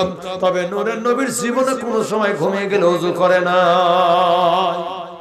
কারণ আমার নবীর ঘুম আমার আপনার ঘুমের মতো না। মারহাবা বলবেন না? আমার রাসূল ঘুমের মধ্যে দেখে, নবী ঘুমের মধ্যে খবর রাখে উম্মতে কোথায় কিভাবে আছে। মারহাবা বলেন। আমরা যারা রাসূলের বিপক্ষে, এই যে আমার দেশের আলেম ওলামা ওলি আল্লাহদের বিপক্ষে, আমি একটা সালিস তথ্য আমি নিলাম, আমি গবেষণা করে দেখলাম আমার দেশের বাংলাদেশের সরকার এবং জনগণ আল্লাহর ওলিদের নামে দেশে ইসলাম এসেছে। ঠিক কেনা জোরে কোন? ওলি আল্লাহদের নামে ইসলাম আসে নাই, এদেশের ইসলাম আল্লাহর ওলিদের নামে এসেছে। আজকে তাদের ইজ্জতের কারণে আমার সোনার বাংলাদেশে ওলিদের নামে হয় এয়ারপোর্ট, বিমানবন্দর হয়। এই যে আন্তর্জাতিক শাহজালাল আন্তর্জাতিক বিমানবন্দর আল্লাহর ওলিদের নামে। এরপরে রাজশাহীতে ঘুমিয়ে আছেন একজন আল্লাহর ওলি, তার নাম হলো শাহ মখদুম, ওনার নামে হলো আমার বাংলাদেশের শাহ মখদুম এয়ারপোর্ট রাজশাহী বিমানবন্দর। এরপরে শাহ আমানত রহমাতুল্লাহ আলাইহি আন্তর্জাতিক বিমানবন্দর চট্টগ্রাম আল্লাহর ওলিদের নামে। আমার আল্লাহর ওলিদের নামে শাহপরান, শাহ সুলতান, শাহজালাল নামে দেশের ফেরি আছে, লঞ্চ আছে। কেন? যে আল্লাহর ওলিদের নাম থাকলে আল্লাহ এইগুলা পানির মধ্যে ডুবাবে না। মারহাবা কি বলবেন না? এবং আল্লাহর ওলিদের নামে শুধু বিমানবন্দর, লঞ্চ আর ফেরি না, আল্লাহর ওলিদের নামে আমার এই সোনার বাংলাদেশে হাজার হাজার মাদ্রাসা, হাজার হাজার ব্রিজ, কালভার্ট, এদেশে বড় বড় অডিটোরিয়াম, শিক্ষা প্রতিষ্ঠান, ইউনিভার্সিটি। ঠিক কেন ধরে বলেন? তো আমি বলি তোমরা আমার দেশের আউলিয়া কেরামদেরকে যারা খাটো করো নবীর পক্ষে থাকার কারণে, আজকে তোমাদের মতো আলেম ওলামার নামে আমার দেশের ওলিদের নামে বিমানবন্দর, আপনার হলো প্লেন, ব্রিজ, কালভার্ট, লঞ্চ, বিমানবন্দর, এয়ারপোর্ট, অডিটোরিয়াম, মসজিদ, মাদ্রাসা, খানকা। তো তোমার মতো আলেম এত বড়ই, কিন্তু আজকে তোমার মতো জাহেলের মতো আলেমের নামে আমার দেশের জনগণ একটা পায়খানাও বানাইলো না। কথা কন না কে? আজ পর্যন্ত একটা পেশাবখানাও তোমার নামে হলো না, তো তোমার তো লজ্জা করা উচিত। রাসূলের বিপক্ষে যারা সৌদি আরবের সরকার দেখায় দিয়েছে, তাদের বাড়িতে আজকে পায়খানা। আবু জাহেলের বাড়ি পায়খানা না? নবীর বিপক্ষে যারা, তাদের বাড়িতে আজকে 5 তলা 6 তলা পায়খানা আছে। আমি একটা গবেষণা করে দেখলাম, আমি এবার গেছি, একজন বুড়া হাজী সাহেব দৌড়ায়। আমি বললাম দৌড়ান কেন? বলে বহু টাকা খরচ করে হুজুর বাংলাদেশে আইছি, আবু জাহেলের বাড়িতে যাইতেছে। বলে ও বাড়ির সাথে আপনার সম্পর্কে? কয় হুজুর আপনি জানেন না ও দেশেও পায়খানা করেছেন, পায়খানা আছে 3-4 তলা। তা আপনি পায়খানা আছে, আপনার অবস্থা? কয় হুজুর যেই লোকটা সারা জীবন আবু জাহেল আমার রাসূলুল্লাহকে কষ্ট দিয়েছে, আজ আমি যদি পাইতাম তাহলে ছাতি দিতে রাস্তা মতো পিটাইতাম। যেহেতু আজকে পাই নাই, আমি যেহেতু সে মারা গেছে, তবে এত টাকা কষ্ট করে খরচ করে বাংলাদেশ থেকে এই বাংলাদেশ সৌদি আরবে হজ করার জন্য আবু জাহেলের বাড়িতে আজকে পায়খানা না করি বেঈমান হয়ে আমি বাংলাদেশে যেতে চাই না। বরং যে করি হোক পায়খানা করতে হবে আবু জাহেলের বাড়িতে। সেখানে আবু জাহেলের বাড়িতে আজকে পায়খানা, কারণ কি? কারণ সে আমার সারাটা জীবন আমার নবীর বিরোধিতা করেছে। ঠিক কানা জোরে বলেন। আজ বাংলাদেশে যারা এত বড় আলেম হয়ে যারা নবীর সাথে তামাশা শুরু করে, আমার রাসূলের বিপক্ষে যারা কথা বলে, আমি জানি না অতর ভবিষ্যতে তাদের বাড়িঘরেতে কি অবস্থা হবে। কথা কন না আপনারা কেন? একটু মহব্বতে দরুদ পড়ি, আল্লাহুম্মা সাল্লি। আমি গলা শুকিয়ে গেছে, আমি তো না খায়া উঠছি। ওয়ালা আলে সাইয়্যিদিনা মাওলানা। হ্যাঁ ইনশাআল্লাহ আমি এই জন্য আলোচনাটা একদম শেষ পর্যায়ে নিয়ে আসতেছি। 1 নম্বরে নবীর প্রেমের উপরে কথা বললাম, লাস্টে একটা কথা বলে দিয়ে যায়, সেটা হলো আউলিয়া কেরামের অবদান ভোলা যায় না। ঠিক কেনা বলেন? আমার বাংলাদেশের ইসলাম কি সৌদি আরবের এরোপ্লেন এসেছে? হ্যাঁ, হাওয়ায় বাতাস এসেছে? না, এই ভারত মহাদেশের ইসলাম এটা আমেরিকানো নাই, বুলগারিয়ানো নাই, সিঙ্গাপুরানো নাই। ভারত বাংলাদেশের ইসলাম এসেছে কুমিরের পিঠে পদ্মা নদী দিয়া শাহ মখদুম আল্লাহর ওলির হাতে। ঠিক কেনা বলেন? বাংলাদেশের ইসলাম এসেছে নামাজের মুসল্লায় সুরমা নদী পার হয়ে শাহজালাল ইয়ামিনীর হাতে। বাংলাদেশের ইসলাম এসেছে চট্টগ্রামের কর্ণফুলী নদী পাড়ি দিয়ে বোয়াল মাছের পিঠে শাহ মুরাদ শাহ রাহমাতুল্লাহ আলাইহি আল্লাহর ওলির হাতে। বাংলাদেশের ইসলাম এসেছে মাছের পিঠে বগুড়ার করতোয়া নদী হয়ে শাহ সুলতান মাইসওয়ারের হাতে। বাংলাদেশের ইসলাম এসেছে জৌনপুরের মুজাদ্দেদ জামান শাহ কারামাত আলী জৌনপুরের হাতে। ঠিক কেনা যারা বলেন? আজকে এই সমস্ত আউলিয়া কেরামের ওসিলায়, আউলিয়া কেরামের কারণে সোনার বাংলাদেশের মানুষ আমরা ইসলাম পেয়েছি। আজকে তাদের আকীদায় যারা বিশ্বাসঘাতকতা করে, হক্কানি আউলিয়া কেরামের আকীদা মিলাদ এবং কিয়াম, আমার নবী হাজী নাজিরের মেগাব নূর, আউলিয়া কেরামের হাতে বাপ, আমার নবীকে নিয়ে যারা তামাশা করে, যারা এদেশে আউলিয়া কেরামের আকীদাকে বৃদ্ধাঙ্গুলি দেখায়, আমি বলবো এরা চূড়ান্ত পাক্কা বেঈমান। ঠিক কেনা বলেন? এরা অপবিত্র না পাক, এরা বেঈমান। আজকে সমস্ত বেঈমান, এই সমস্ত মুনাফিকের কারণে ইসলামের মধ্যে আজকে 72 বাতিল ফিরকা। কথা বলেন না কেন? 72 বাতিল ফিরকা। আমরা আহলে সুন্নাত ওয়াল জামাতের মানুষ, মনে রাখতে হবে। অনেকে আমাদেরকে তহমত দিবে, কি এরা সুন্নি দাবি করে, আহলে সুন্নাত ওয়াল জামাতের দাবি করে, এরা অনেকেই নামাজই পড়ে না, এদের দাড়ি নাই, এদের টুপি নাই ঠিক মতো। আরে আমাদের নামাজে কমতি থাকতে পারে, দাড়ি কমতি থাকতে পারে, তবে দাড়ি দিয়ে কখনো সুন্নি হওয়া যায় না, কখনো জান্নাতি মেহমান হওয়া যায় না। দাড়ি দিয়ে টুপি দিয়ে নামাজ দিয়ে হজ দিয়ে কখনো সুন্নি হওয়া যায় না। সুন্নি হতে হলে নবীর পক্ষে থাকতে গেলে আকীদা ঠিক করা লাগে। আকীদার মধ্যে যদি কারো গন্ডগোল থাকে, কিয়ামত পর্যন্ত সিজদা লাগায় কপাল 25 বার কালা হলেও কাজ হবে না। ঠিক কেন যারা বলেন? আকীদার মধ্যে যদি গন্ডগোল থাকে, 50,000 বারো খানাই কাবা তাওয়াফ করে জিয়ারত করে কাবা ঘরের দরজা ধরে কাঁদলেও কাজ হবে না। নবীর পক্ষে থাকতে হবে আগে আকীদা ঠিক করে। ঠিক কেন যারা বলেন? আমরা নবীর পক্ষের মানুষ। ঠিক কেন বলেন? তো সর্বশেষ যে কথাটা বলে দিয়ে যাই সেটা হলো আমার রাজশাহী জেলার একজন কুতুব আছেন, ওনার নাম হলো শাহ মখদুম রহমতুল্লাহ আলাই। আমি কেন ওনার কথাটা বলি জানেন? আমি ওনার যখন মাজার জিয়ারতে গেলাম, আমি যাই দেখলাম ওনার মাজার, যেখানে মাজারে ঢুকতেই ওনার পায়ের কাছে একটা কবর আছে, এতটুকু কবর। আমি বললাম এটা কোন মানুষের কবর? কয় হুজুর এটা কোন দুনিয়ার কোন মানুষের কবর না। তো মাজার ডাকার বলে মাজারটা হলো পদ্মা নদীর একটা কুমিরের মাজার। মারহাবা বলবেন?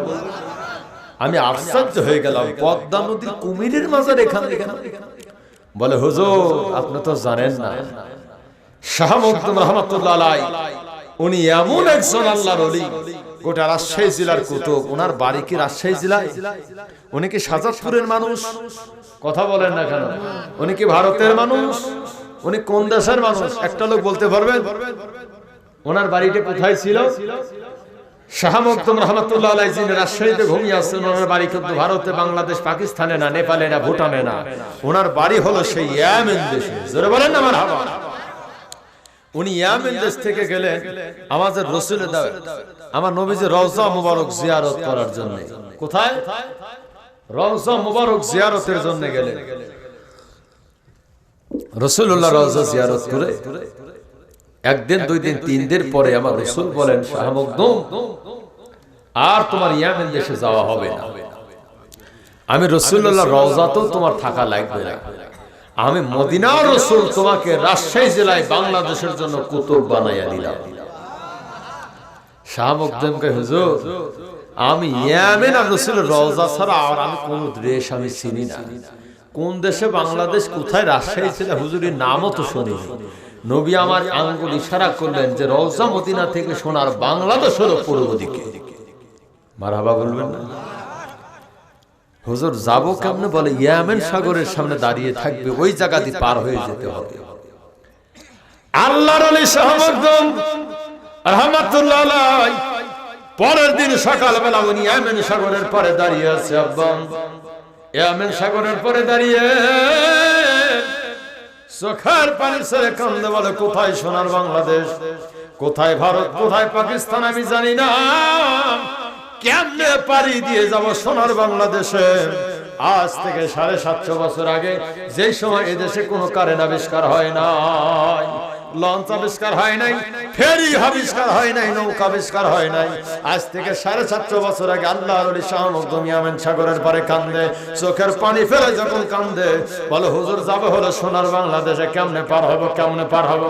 বিশাল ইয়েমেন সাগর, আটলান্টিক মহাসাগর, ভারত উপমহাসাগর, এত সাগর পাড়ি দিয়া হাজার হাজার মাইলের রাস্তা পাড়ি দিয়ে কেমনে বাংলাদেশে যাব?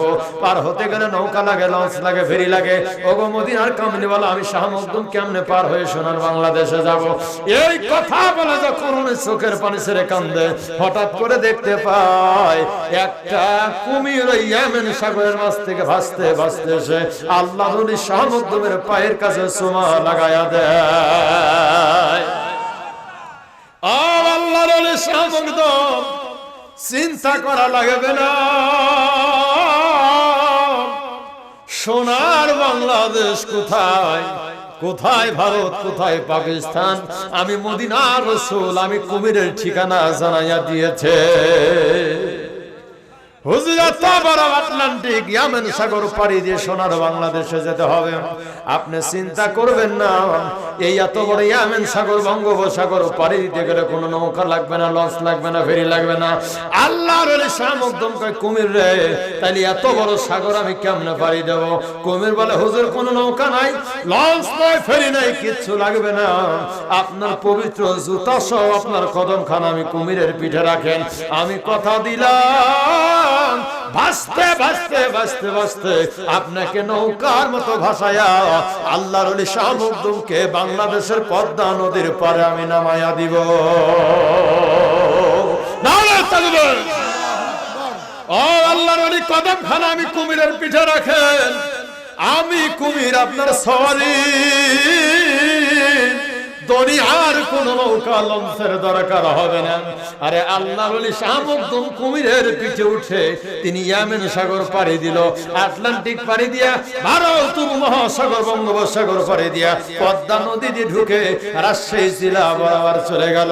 এই কুমির আল্লাহর ওলিকে পিঠে বহায়া কোন রকম করে ভাসতে ভাসতে ভাসতে ভাসতে পদ্মা নদীর পারে রাজশাহী জেলায় আল্লাহর ওলিকে কুমিরে নামায়া দেয়। আল্লাহর ওলি শাহ মখদুম তাকায়া দেখেন, আজ থেকে 700 বছর পরে এইটা হবে সোনার বাংলাদেশ, এইটা হবে রাজশাহী জেলা। এই জায়গার জন্য, এই দেশের জন্য মদিনার কামলেওয়ালা আপনাকে এই দেশের কুতুব বানায়া দিয়েছে। 750 বছর আগে আল্লাহর ওলি কুমিরের পিঠ থেকে নামার পরে 2 রাকাত শুকরিয়া তার নামাজ আদায় করলেন। নামাজ আদায় করার পরে তাকিয়ে দেখতেছে কুমিরের চোখ বেয়ে বেয়ে পানি পড়ে যায়। এ কুমির, একটা মাস আমি তোমার পিছে ইসলাম এই বাংলাদেশের শহরে, কিন্তু তোমার চোখের মধ্যে কেন পানি দেখা যায়? কুমির বলে, হুজুর, ওগো আল্লাহর ওলি শাহ মখদুম, আমি ভালো করে জানি যে এই দেশের জন্য মদিনার কামলেওয়ালা আপনাকে কুতুব বানায়া দিয়েছে। এই দেশের ভিতরেই আপনি থাকবেন, এই দেশ থেকে আর জীবনে ইয়েমেন দেশে যাওয়া হবে না। আমি কুমির আপনাকে একটা মাস আমি পিঠে বহন করে নিয়ে পদ্মা নদীর পাশে নামাইয়া দিলাম। হুজুর, আপনি ইয়েমেন দেশের মানুষ, আমি হলো ইয়েমেন দেশের একটা কুমির। আপনি রাজশাহী থাকবেন, আপনাকে নামাইয়া দিয়ে আর আমি কুমির ইয়েমেন দেশে যেতে মন চায় না। আমি কুমির আর আপনাকে রেখে ইয়েমেন দেশে যেতে আমার আর মন চায় না। হুজুর, আমি চোখ বেয়ে বেয়ে কেন কান্দি আপনি জানেননি? শাহ মখদুম কয়, কেন কান্দরে কুমির? কুমির বলতে যে, হুজুর, আমি ভালো করে জানি এই দেশে আপনার মরণ হবে, এই দেশে আপনার জানাজা হবে, এই দেশে আপনার কাফন দাফন হবে, এই পদ্মা নদীর পাড়ে আপনার থাকার জন্য একটা কবর হবে, মাজার হবে। আমি কুমির 1 মাস আপনাকে পিঠের মধ্যে বহায়া নিয়ে এই দেশে আপনাকে নামায়া দিয়ে আসলাম। এই দেশ থেকে আর আপনাকে ছেড়ে আমি যাব না। আল্লাহর ওলি শাহ মখদুম, আমি কুমিরের একটা আবদার আপনি রাখবেন নি। আপনি যেখানে যেখানে আপনার মাজার হবে, ওই মাজারের পায়ের কাছে আমি কুমিরের জন্য একটু জায়গা দিবেন কিনা? যেভাবে আপনার কদম খানা আমি কুমির পিঠে বহায়া নিয়ে আসলাম এত দূরে, দয়া করে আপনার পায়ের কাছে আমি কুমিরের একটু জায়গা দিবেন কিনা? আল্লাহর ওলি শাহ মখদুম কয়, ওরে কুমির, আল্লাহর ওলিদের সম্মানের ইজ্জতে তোর দাম আজকে বেড়ে গেল। মারহাবা মারহাবা কয়, এ কুমির, আল্লাহর ওলির মহব্বতের কারণে তোর দাম বেড়ে গেল রে। কোন আল্লাহর ওলির কবরের কাছে দুনিয়ার কোন জীব জানোয়ারের কবর হয় না, দুনিয়ার কোন মানুষের কবরস্থানে কখনো বিড়াল ছাগলের কুকুরের কবর হয় না। তবে আরে কুমির, আমার মতো শাহ মখদুমকে জুতা পাই করায়া তুই এত কষ্ট করে নামায়া দিলে। কুমির রে, আমি বলে গেলাম, আমি শাহ মখদুমের জায়গা যদি আল্লাহর জান্নাতে হয়, তোর মতো কুমির হবে কিয়ামতের ময়দানে আমার সাথে জান্নাতি মেহমান। নারে তাকবীর! আল্লাহ কয়, কুমির রে, তোর কপালখানায় আমি আজকে খুলে দিলাম। আল্লাহর ওলি যেই জান্নাতের বাগানে ঘুমায়, ওই জান্নাতের পায়ের কাছে আল্লাহর ওলির মহব্বতের কারণে তোর মতো কুমিরের জায়গা আমি আল্লাহর জান্নাতের খাতায় লিখে রাখলাম। ওলিরা কুমিরের মতো মানুষ, কুমিরের মতো একজন জন্তু জানোয়ারকেও আল্লাহ জান্নাতি বানায়। মারহাবা বলবেন? শুধু কুমির না, সূরা কাহফের ব্যাখ্যার মধ্যে দেখলাম আজ থেকে হাজার হাজার বছর আগে একটা কুকুর আল্লাহর ওলিদের পিছনে লেগেছিল। আল্লাহর ওলিরা বলে, রে আমাদের পিছনে যদি কুকুরে লেগে যায় তাহলে এই দেশের রাজা আমাদের টের পেয়ে যাবে, আমাদের মেরে ফেলবে। ওই কুকুর জবান খুলে বলে, ওগো আমার আল্লাহর ওলিরা, আমি কুকুর সাধারণ কোন দুনিয়ার কুকুরের মতো না। আমি যদি তোমাদের পিছনে লাগে, বরং তোমাদেরকে আমি কথা দিলাম আমি দুনিয়ার সমস্ত বালা মুসিবত থেকে পাহারাদার হয়ে যাব। ওই কুকুরের নাম আছে কোরআনের মধ্যে কিতমিন। ওই আল্লাহর ওলিরা যেই জায়গা ঘুমায় আছে, ওই কুকুরটাও সেই জায়গা ঘুমায়। মারহাবা করেন। আসহাবে সাহাবার কাহাফ ওই যে জায়গা পাহাড়ের মধ্যে ঘুমিয়ে আছে, ওই জায়গায় ওই কুকুর ঘুমায়। আল্লাহ কয়, কুকুর রে, আসহাবে আসাবে কাহাবের ঘুমানোর জায়গা, তুই একটু পাহারাদার হওয়ার কারণে আজকে আমি তোর মতো কুকুরের জায়গা আল্লাহর জান্নাতের মেহমানের খাতায় দিয়ে দিলাম।